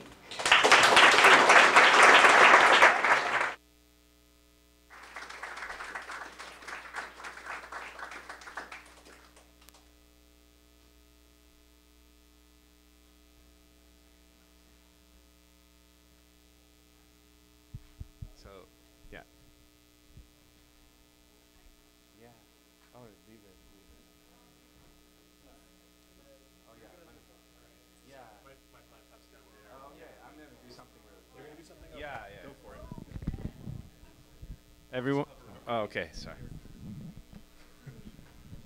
Everyone, thank you for, how many of you did the survey? Can I see a show of hands? So River over here, who's, she didn't want to come up. Now she's signaling me to stop. What? You, okay, now she's like, shut it down. What? Okay, well, she just wanted to get to know the audience. And she has been reviewing them, and she's excited about it. I want to read you a book that she wrote. She wanted it to be clear. She wanted to make it clear that she wrote this when she was 6.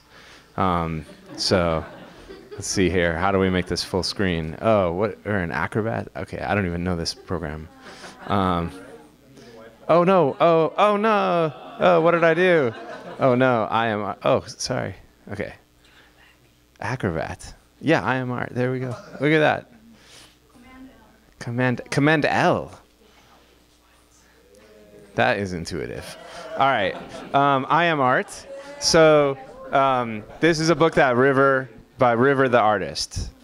I am art. And I always read this book at the end of my talks. I never get to read it while she's in the room. So I'll get to see what that's about.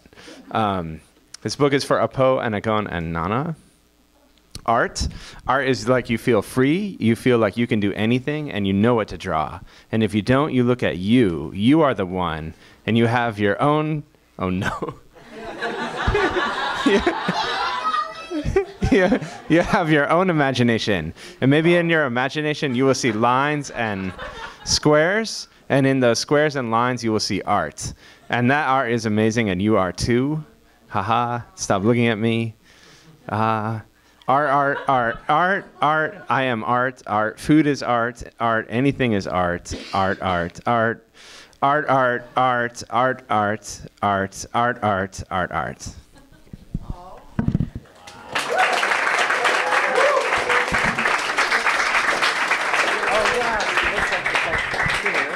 Oh yeah.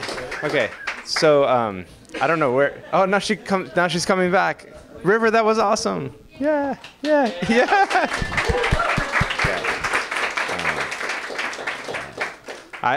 Now I feel like so it's kind of when I was a kid. My father's a storyteller, and he would tell. He's a professional storyteller. He would tell stories about me, and I would run out of the room when he would start telling the story about me. I would run out of the room. So now I know what it feels like.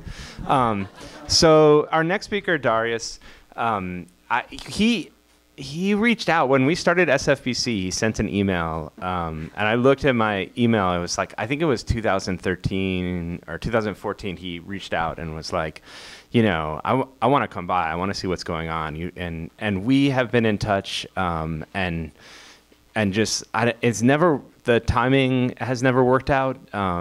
For him to come, I think you must have come by at some point, right? Yeah, he's been by, but it's been like on and off emails, and just like so excited that he was in New York this week. And I remember that initial email was like, it was something about, you were doing a project where you were getting Amazon, you were random purchases on Amazon, being random shopper.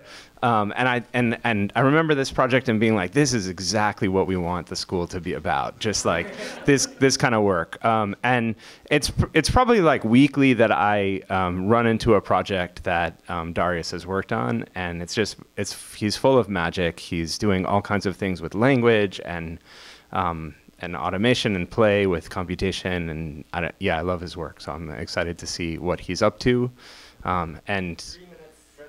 Oh, 3-minute stretch break. Okay, all right. Okay. Okay, sorry. Sorry. It's okay. Yeah. Gotta do the 80s switch out. Yeah. Yeah.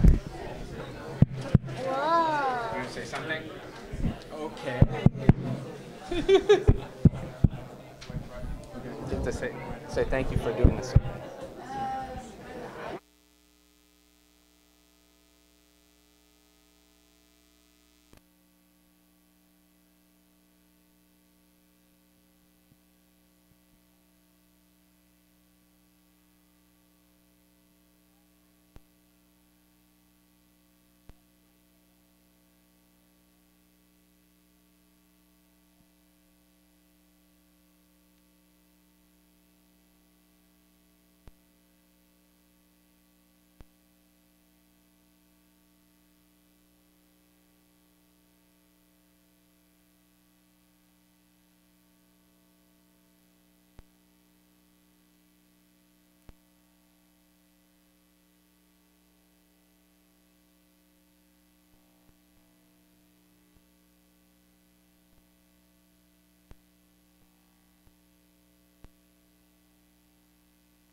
Whoa. We're gonna get started.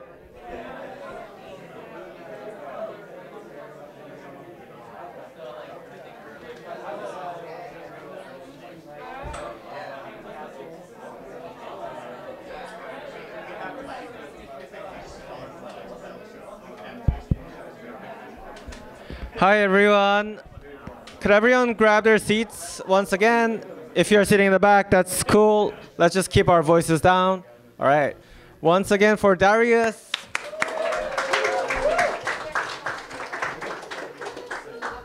Yeah, hi, hello. It's nice to finally be here at SFPC during a session. I'm almost like never in New York while there are students here. So usually when I'm here, it's like super empty and not much is happening. But it was cool to hang around, haunt here for at least a little bit and just see all the students like doing stuff.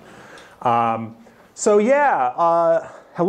my name's Darius Kazemi. I do lots of like little projects on the internet.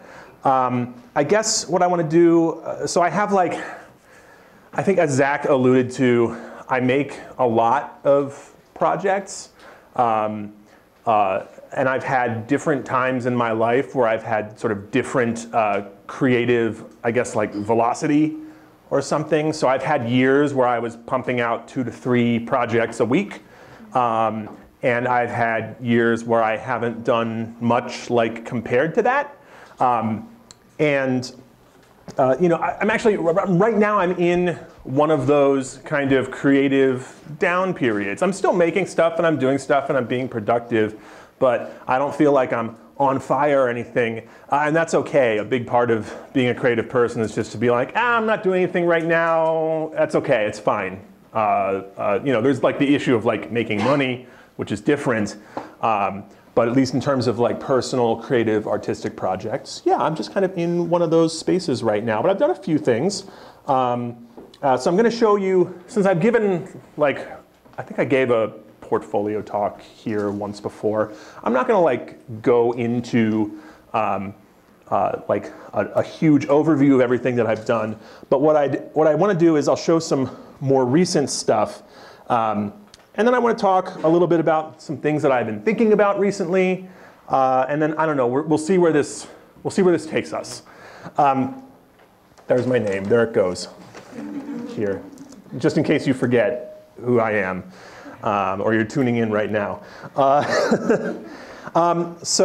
yeah, that's fine. I think I'm mostly known for making bots. I make a lot of bots on Twitter. They tend to be funny, or at least they attempt to be funny, and usually the attempt is funnier than the funny that they generate. So recently I've done a lot of what I call like meme assassination. So like there was this "Is your child texting about some historical thing" meme happening on Twitter a few weeks back, and so I made a bot that just it gets books it goes into Project Gutenberg and it finds old books and then does a regular expression search just in the book for new meanings for common text speak. So like, is your child texting about P.G. Wodehouse's The Swoop? TBH, table beside him, FML, 5 minutes later. WTF, was there found? SMH, slight missed had, MCM, man could meet, FFS, falling for some. I really like the ones that are super, there's like Spinoza's Ethics in here somewhere, or the Holy Bible, SMH, shouldst magnify him.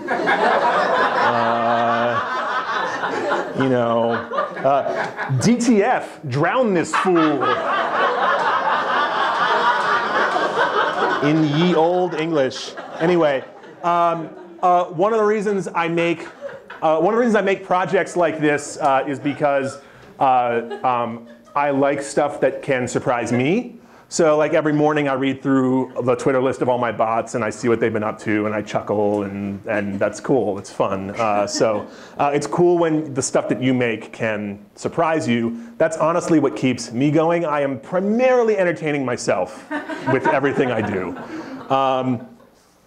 I call this sort of meme assassination because like sometimes I'll see a meme get popular and I'll go, well, that's incredibly formulaic. So formulaic, I don't need machine learning or even natural language processing to like do it. This is just download the text of a book and do a regular expression search for, you know, it's like W star, T star, F star. I mean, it's more complicated than that, but it's still a one-liner regular expression to find these three-word, you know, triads in the text of the original novels. And it's funny because it's absurd. It's this absurd juxtaposition there. So there's a lot of absurdist humor. Another one that I made about a year ago is the expanding brain meme. So this one just came up recently.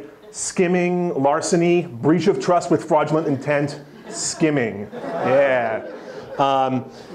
And there's some really nice ones here. I'll go to the Fave Star for it because that's a good place to find stuff that gets a lot of. Here's one that I'm just gonna like. It's technically behind a firewall, but you can, or like a paywall, but you can read it here anyway. Insecurity, emotion, irony, hope. That's the most popular one ever. Wooing dating, carbon dating, potassium argon dating. Proofreading, editing, human activity, going home from work. And so like this thing is doing stuff and it's making puns, like in the case of wooing dating, carbon dating, right? That's a pun, that's wordplay. But that does not come from natural language processing, that just comes from like language being stupid.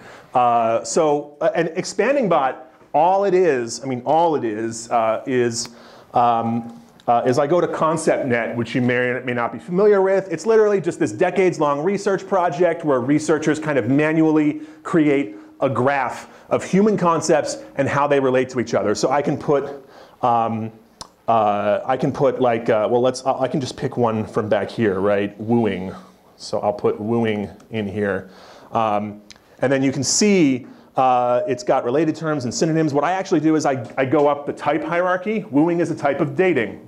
So now I put dating in the next frame. Dating is a type of potassium argon dating. And I put that in the next frame. And the main reason is ConceptNet doesn't have a concept of like, not exactly homonyms, but like words that have very different meanings in different contexts. So you end up with these graphs that are more linguistic than conceptual a lot. And it's a weird thing with the ConceptNet and how it works and how they categorize things. So it just accidentally produces puns. Did I design it to make puns? I did not. I just thought it would be fun to like, I was expecting something more like the sort of irony up to hope type thing. But the puns were just a fun thing that came out of the data itself. But also, something else that I like to do is, so I make all my bots and everything I do I make in JavaScript. And the reason I picked JavaScript was because I was already doing it for work and I'm lazy and I didn't want to learn another programming language. So like I don't really know Python, I don't really know I know a lot of flavors of assembly, weirdly, but it's like assembly and JavaScript. Those are like my two skills on the resume.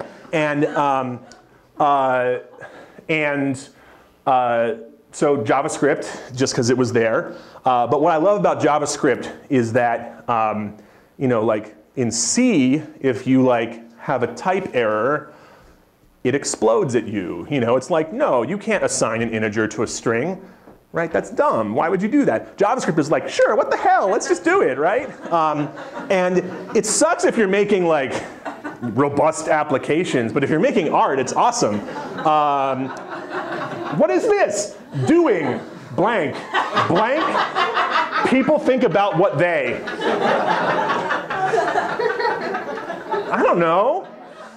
There's another one down here. Yes, living an arduous process, undefined. And that's just because JavaScript, if you set an undefined variable to a string, it will literally put the word undefined in the string. So it thought that ConceptNet thought that an arduous process was a type of undefined. Like undefined is, it was just the API kind of failing, and then JavaScript failing, and then it made a funny joke. So when I'm writing stuff, like when I'm writing professional software, I actually do take great care to do all the stuff you're supposed to do to catch errors and things like that. But when I'm writing art stuff, it's cool. Just let the errors happen, and as long as it doesn't like break the bot permanently, I just let it limp along, because it's funny. Oh yeah, this one's like I've been playing around with more. Your rap name is Young plus the most endearing sentential constituent you can think of. This one is just a result of me going to, this is another ConceptNet bot, and I just take a random noun, and then I go up a whole bunch of concepts until I get into like the heavy abstraction layer, like sentential constituents. And then it does this rap name meme with that. What I love about this is people interact with this one. So this one, like, I don't know if I can. Yeah, people will just mostly they quote tweet, but like, Lil plus your least favorite name action performed by animals. Lil poop on the floor. I would like a new rap name. Lil yippee bark. You know, right? So, and I just like it because like this one's more of a lot of my bots are kind of read-only experiences. And I like this one because the original meme was kind of a participatory thing. This ends up being participatory, but also kind of ironic, but also not. I don't know. Other recent stuff. Well, Two Headlines is like a popular one that I did several years ago. And again, people think that this is like I'm doing like Big Ten conference helped encourage Elias to start using Walk with Elias catchphrase. What people assume, yeah, Grieving Northern Ireland pays their respects. Comcast's richest religious group thinks the startup boom can make it even richer. And people, one of the things that I've learned making bots, so like one of my tenets of making anything is like start as dumb as you possibly can, use as little technology as you can get away with, look at the thing and go, it's good enough, and then ship it. Because otherwise, so like I started making art projects when I was like 29, like and actually shipping them. And I spent the ages of 19 to 29 like wishing that I could, and like trying and failing. And then I was like, what if I just make crappy things? Yeah, that's the ticket. And so, but really it's just more about like not being a perfectionist and like embracing that things are gonna be janky and break and whatever. I often, when I release a bot, people are like, oh, that's a bug, you should fix it. I'm like, I know that's a bug and I know I'm not gonna fix it. Like this is not like medical software to like monitor your heart rate or something. No one's gonna die if my bot like makes a weird joke. On the other hand, like I do have tools that I built. I have a tool called Word Filter that basically I just preload it with all of like a bunch of words that I never want one of my bots to drop the N-bomb. Like it's just not, I just don't want it to happen, right? So so I have like a pre-made word filter that's just part of the template that I start all my bots with, so I don't even have to consciously include it. It's just automatically part of my workflow, so it just I don't even think about it. And that's available for anyone who wants to use it. It's called Word Filter. It's available for Python and JavaScript. And it's fairly agnostic, so you can just grab the JSON file of all the words and partial words too, if you want. So like I do put care and thought into these where I think it does matter. I just think most of what we think matters doesn't. I've been playing around with, this is Dolphin Town, which is a fork of Mastodon. It's based on Mouse Reeves. Here we go. Mouse Reeves ulipo.social, which was a Mastodon instance where you couldn't use the letter E. So I, of course, made one where you could only use the letter E. It's called Dolphin Town. I have a few hundred users. People talk to each other. This is someone from a different instance talking to me, so he can use non-E letters. But he helpfully suggested a keyboard for Dolphin Town users. But yeah, there are people who are like on here and still using it. Every now and then I'll log in and I'll post E, and people will write back to me. I made a Twitter bot called the Black Dolphin, and it tweets every E in Moby Dick. Yeah. So anyway, that's Dolphin Town. This is one way that you can engineer a social network where it is very difficult to harass people.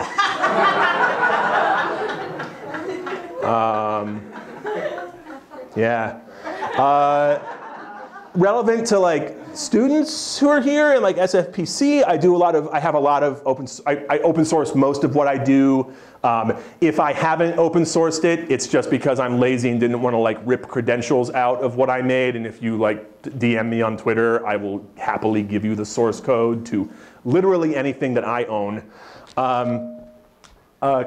Corpora is a project where I was making a bunch of bots and I realized I was copying and pasting a file called adjectives.json like over and over and over again. And a much wiser friend of mine who'd been programming many more years than I had said, hey, he gave me this advice, which was, if you ever find yourself copying and pasting something from one project to another, you should externalize it and turn it into a resource so that other people can use it, or at the very least, modularize it so you can use it if it's not a situation where you're allowed to open source. And so I made an empty repo on GitHub, and I put like 3 or 4 different files in there. I think I maybe added another 10. And it's called Corpora, and it is for lists of stuff in JSON format. And it's kind of like an old school Yahoo like web directory. And it's just like, let's see, geography, Canadian municipalities. Hey, it's a JSON file of Canadian municipalities and their populations, and that could be useful for a bot someone's making someday. Who knows? I don't know.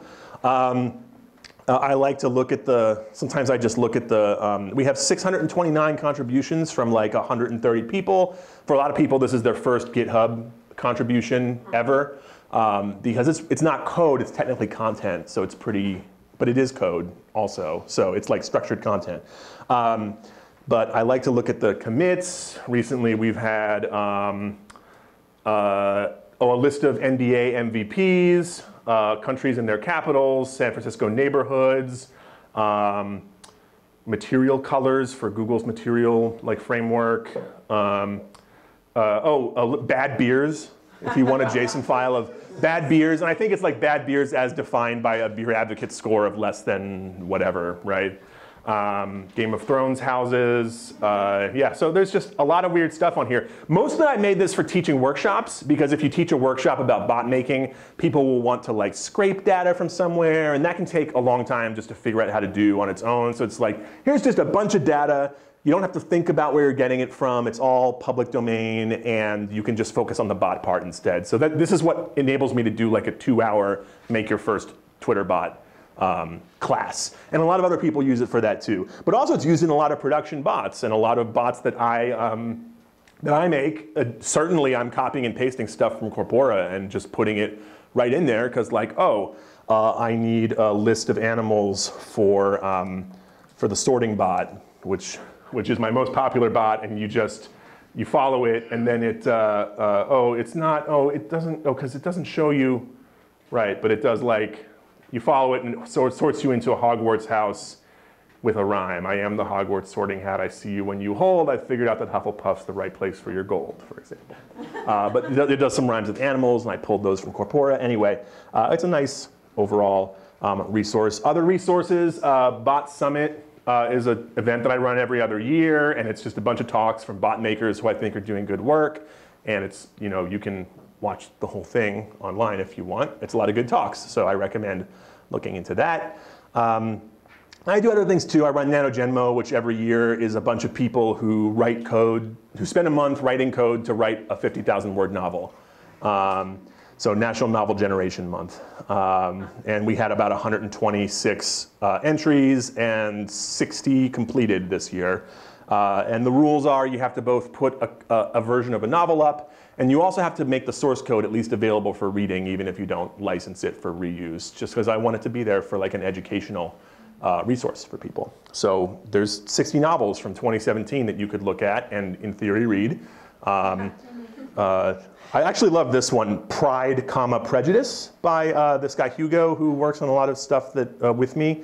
And it basically just like compresses Pride and Prejudice down to 50,000 words by like replacing and with comma and like or with slash, and it gets rid of honorifics, so it's never Mr. Darcy. It's just Darcy. Come on, And actually removes the word very just all over the place, but then also runs like a text summarizer on it too, and then compresses it down to a very, it's really much more, it's got a better flow to it, I think. It's less, there's less fluff, But yeah, so anyway, those are like projects that I do, but I wanted to talk just briefly about something that's been on my mind for the last few months, actually. We're in like a really weird moment when it comes to bots and their place in the public discourse. For a lot of people, for better or worse, like I'm the bot guy.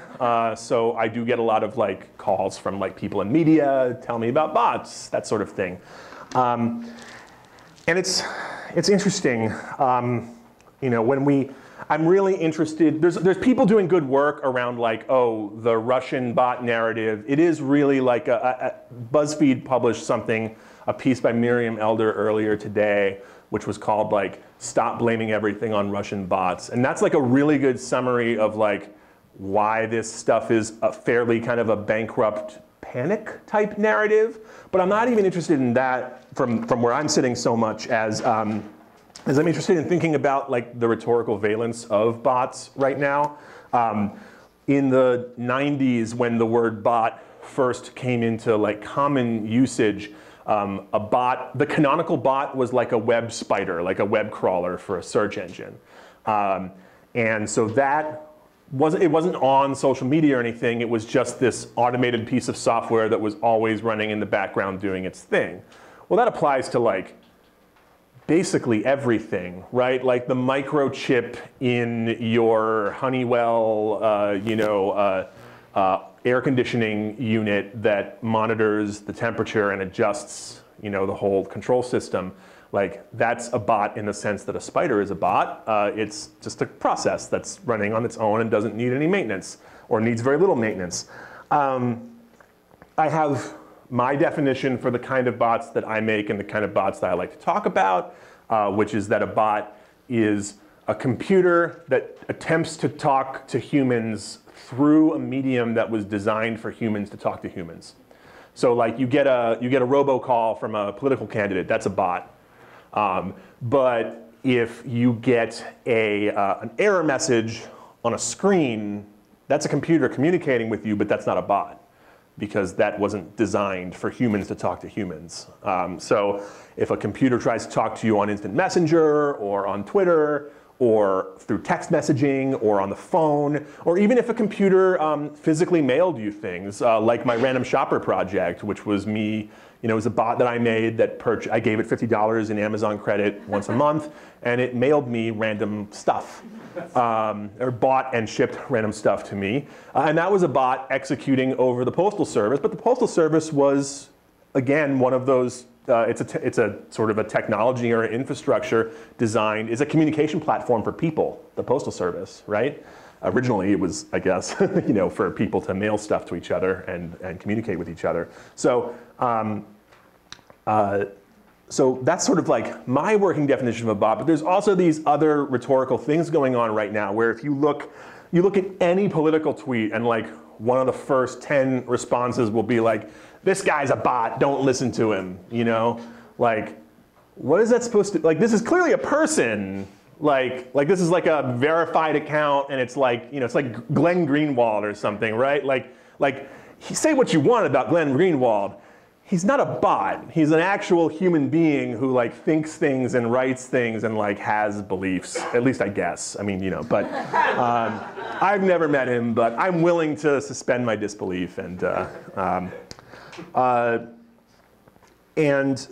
so it's become like this kind of, it's become two different kinds of shorthand. One is just a shorthand for fake, right? Like we have this like fake news idea and all that, right? So a bot is any social media account that's fake. So it doesn't have to even be a computer-controlled social media account. A bot could also mean to a lot of people a sock puppet, right? So like, oh, I sit in like basically a call center and I work for some political group and we astroturf, political campaigns, right? And the people who I pretend to be are all bots, even though it's totally manual work. It's just, a person sitting there updating all these things. And so sometimes bot means fake. Sometimes bot means anyone with robotic thinking, which like what you think is robotic thinking, which is interesting to me. I've heard sort of a slippage from like Bernie Bro to Bernie Bot. Like someone who is so slavishly devoted to the ideology of the 2016 Bernie Sanders campaign that they can't stop, thinking about it that way. And that's an interesting insult to sling to someone. It's like your thinking is so uncritical that you may as well be a bot. And this is tied in with all those narratives of like, oh, these are real people who held these rallies, but they were unwitting dupes of Russian misinformation campaigns or whatever. And it's like, A, is that true? I don't know. But B, even if they are, they're still thinking people. They're not bots. They're people who saw what you consider to be a misinformation campaign and said, I like this information, and I'm going to pass this on to other people as a person. That's not a bot. So it's getting thrown around as this slur. I actually think it's really important that it's bot. It's bot. It's one syllable. It's 3 letters. It honestly reminds me a lot of red from the 60s and 70s. Like you throw around red as a slur, and it's this kind of catch-all for some kind of disingenuous, vague ideology that you do not like. You have long hair. What are you, a red? Oh, I don't think they like people with long hair in Russia. I'm not sure, but maybe. And I don't know. I see this as this is just things that I've been thinking about recently. I want to show a few pieces. I don't know, how much time do I have? 5 minutes, great, okay, yeah. I don't know if you saw this, but I bookmarked a Newsweek article last week, or a week and a half ago, which was the botnet that took down Al Franken. And I was like, well, that's dubious, but I'll bookmark it and I'll read it on the plane to New York. So I bookmarked it, and I went a couple days later to read it on the plane to New York, and I got this. Retracted, how an alt-right bot network took down Al Franken. And just this apologetic note from Newsweek about how, oh yeah, we messed up. We made these claims and our editors were unable to independently verify them once we actually bothered to look at the claims. Of course, this is all tied up in Newsweek imploding as an organization too. So they probably had to find who knows an editor? That guy, you're our editor now. Come over here and we'll check it out. So you have this collapse of the Fourth Estate happening at the same time as all this stuff. They're like, oh yeah, we could not verify literally anything that we claimed in this article. And they actually, they said this report was based on research conducted by Unhack the Vote. So I Googled for Unhack the Vote. And Unhack the Vote appears to be a dude named Mike Farb who's drinking a lot of coffee and posting a lot of videos. And he's if you go to their most recent latest thing, Trump's connections to Russia, they are just a ping away. Okay, cool. And so I read this, and this is from October 2017. It almost reads as a technical analysis of subdomains of the Trump organization and their shady ties. If you run a trace route, you'll find that they all get routed through Moscow and stuff. And then you look at it again after 5 seconds, and you realize that oh wait, he's not talking about actual Donald Trump subdomains. He's just talking about subdomains that someone somewhere registered DonaldTrumpExecutiveOffice.com. And those subdomains, if you run a trace route on them, happen to go through Moscow. But no content was ever hosted from there. As far as you can tell, there's never been any traffic to there. So it's I don't know, I could register Unhack the Vote superawesome.com and like route it through Russian servers too? And like, does that implicate Unhack the Vote in anything? It's one of these things. They're like, the Trump organization has never once, denied a connection to these subdomains. And it's like, all right, cool. I mean, like, I feel like there's a lot worse things that the Trump organization is doing that you could like be spending time and effort on. My favorite part of this is actually where they do the trace route and they go, oh, look at this trace route over here, conspicuously close to the Tunguska event of 1908, where perhaps a meteor or maybe some aliens caused a bunch of trees to flatten. They don't make a connection, but they put the thumbnail there. And this is who Newsweek was like, yeah, we're listening to you guys. We're listening to you because you said the word bot and you said the word expert, and bots are hot right now. And we don't have editors anymore because we don't have bosses anymore. We're just a bunch of people who post to Newsweek.com now. And so like, you've got stuff like that. My local weekly, I'm in Portland, Oregon, and our local alt weekly, one of them, posted this thing. On Twitter, Oregon's top officials are swarmed by bots. And in the actual print edition, it was like a full spread with like infographics and stuff. There's a few of the infographics on here, but it's basically like Kate Brown, the governor of Oregon. You have 31, they use one of those like count your fake followers tools online, which are made up.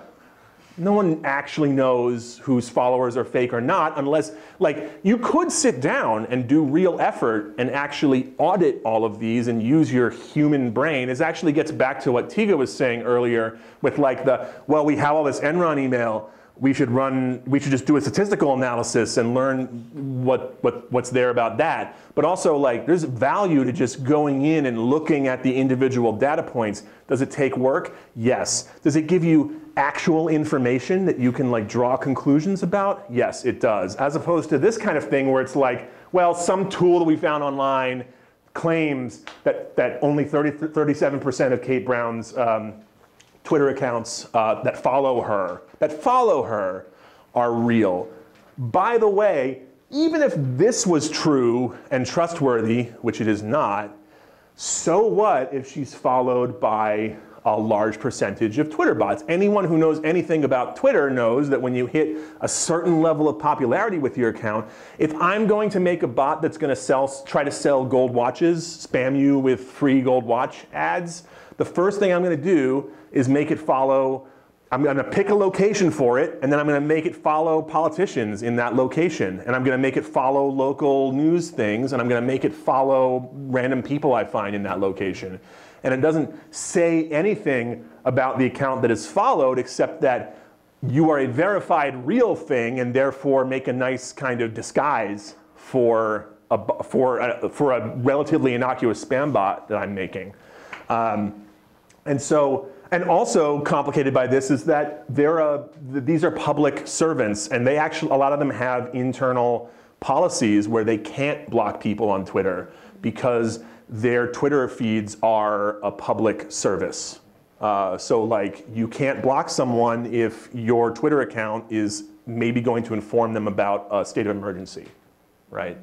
So that's another thing too. And so it's just, but it was just dripping in this panic of like, oh no, they must, and then like some hand waving about Russians and whatever. The Russophobia is really like incredible. Yeah,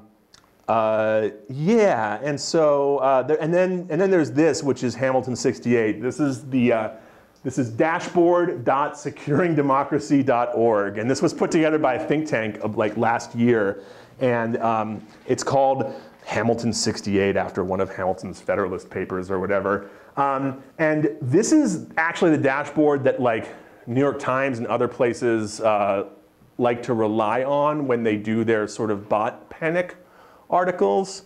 I will say right now, if you go to their methodology page, their sample network is a whole whopping 600 Twitter accounts, an N of 600 for determining what the Russian bot situation is on Twitter.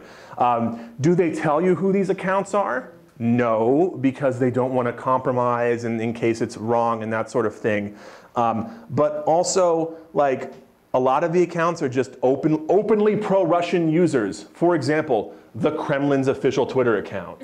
Like, great, yeah, cool. And like, if you read through this stuff, it just doesn't hold up. And again, you get to this data aggregation problem, again, that Tiga was sort of talking about earlier, where it's like, okay, top hashtags used in this 600 bot network in the last X periods of time. Syria, Russia, MAGA, something else, I don't know, US, Ukraine. All right, cool. But also, like, it's full of innuendo, like on here. One of the things is like, oh yeah, trending topics. There was one point where they claim, like, because a topic is trending, it's because people are tweeting either support or attacking the topic. And it's like, I don't know, I could tweet, I live in the United States of America, and that's not attacking or supporting the United States of America, right? But, so I don't know. It's just, and so it's like this willful magic trick that they're playing with bad data to begin with. Also, there's no transparency, so it's these anonymous sources that they won't divulge because of security reasons. It's just every red flag in the book. And this is what most media is relying on right now. It's like, oh, top domains retweeted RT, Russia Today. You know what a lot of the accounts that they do follow up here are? Fucking Russia Today. Like, oh no, the New York Times tweets links to the New York Times. Russia Today tweets links to Russia Today. I love their security, by the way. They try to make it so you can't go to the original tweet. And the way that they do it is by removing the username from the link here. But I can just put SFPC in here and it will still give me the original tweet. So that's great. They're clearly a bunch of real smart people working over there. So yeah. I don't know. There's a lot going on here that's weird and bad, and there's I think as technologists in this room, like, we have to figure out, like, how do we, I think it's our duty to point out to people when they're being really stupid about technology and they don't understand what's going on. And it's not even stupid, it's just like they're being gullible, or they're believing what they are told, which is understandable. But maybe they're being told it by people who just want to have write a book in a couple years and have a TED Talk or something, and like, and maybe they're not actually interested in helping get real information out there. So yeah, it's important to think about these kinds of things. This is, a lot of this stuff is the kind of thing where just knowing how to, like, right click and inspect an element can, like, tell you a lot about what's going on. So yeah, this is what's been on my mind. So that's all I got for you today. But yeah.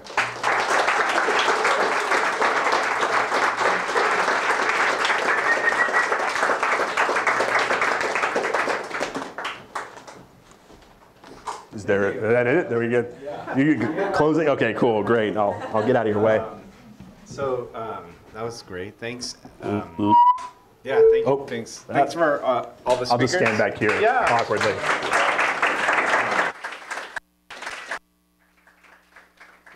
Upcoming events? You're going to plug something? Okay. Basically, there's one more event. I forgot that. Somebody turn it off for the volume. So thanks so much. But I just wanted to talk about one thing that I missed. It's one of the TA for this session. Her name is Celine Wang Katzman, who's going to help me to teach a course called Artist Toolkit about how to live a life as an artist. I thought that was important. And next Tuesday night, 7 p.m., is going to be the students' talk, where all the new students are going to be talking. And then, of course, always at the end of the 10-week session or near towards the end of the 10-week session, we have a show. So please come back for the Meet the Students, come back for the show. Yeah, we're super excited to have you with us. We're going to hang out a bit. Again, talk to anybody who's wearing a name tag. Ask them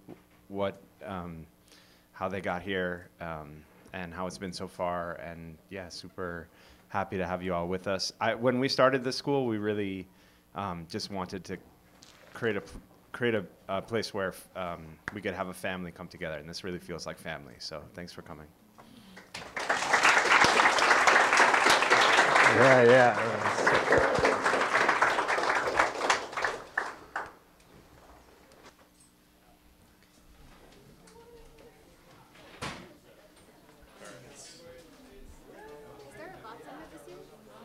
Yes, we have not announced it, but it'll be May 15th in Switzerland. But there'll be a live stream as usual. So, yeah. See you Saturday. Yeah, see you on Saturday. Hello. Yeah.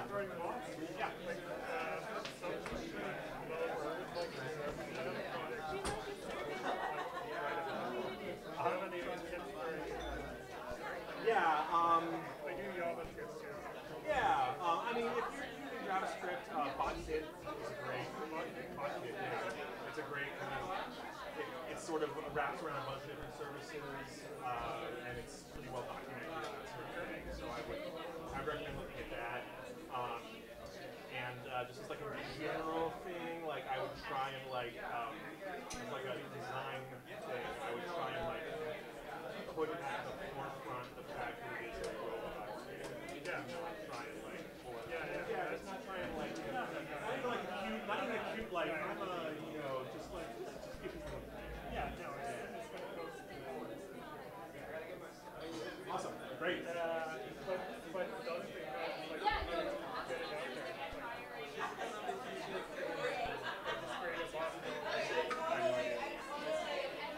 talk about it. Post about my social media and follow it. Yeah.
am the thesis of her prayers.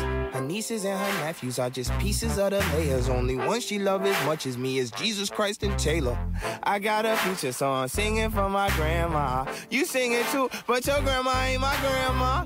Mine's handmade, pan-fried, sun-dried, southside, and beat the devil by a landslide. Praying with her hands tied, president of my fan club, Santa. Something told me I should bring my... You gotta move it slowly, taking in my body like it's holy. I've been waiting for you for the whole week. I've been praying for you, you're my Sunday.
My nigga just made bail. My nigga just made bail. My nigga just made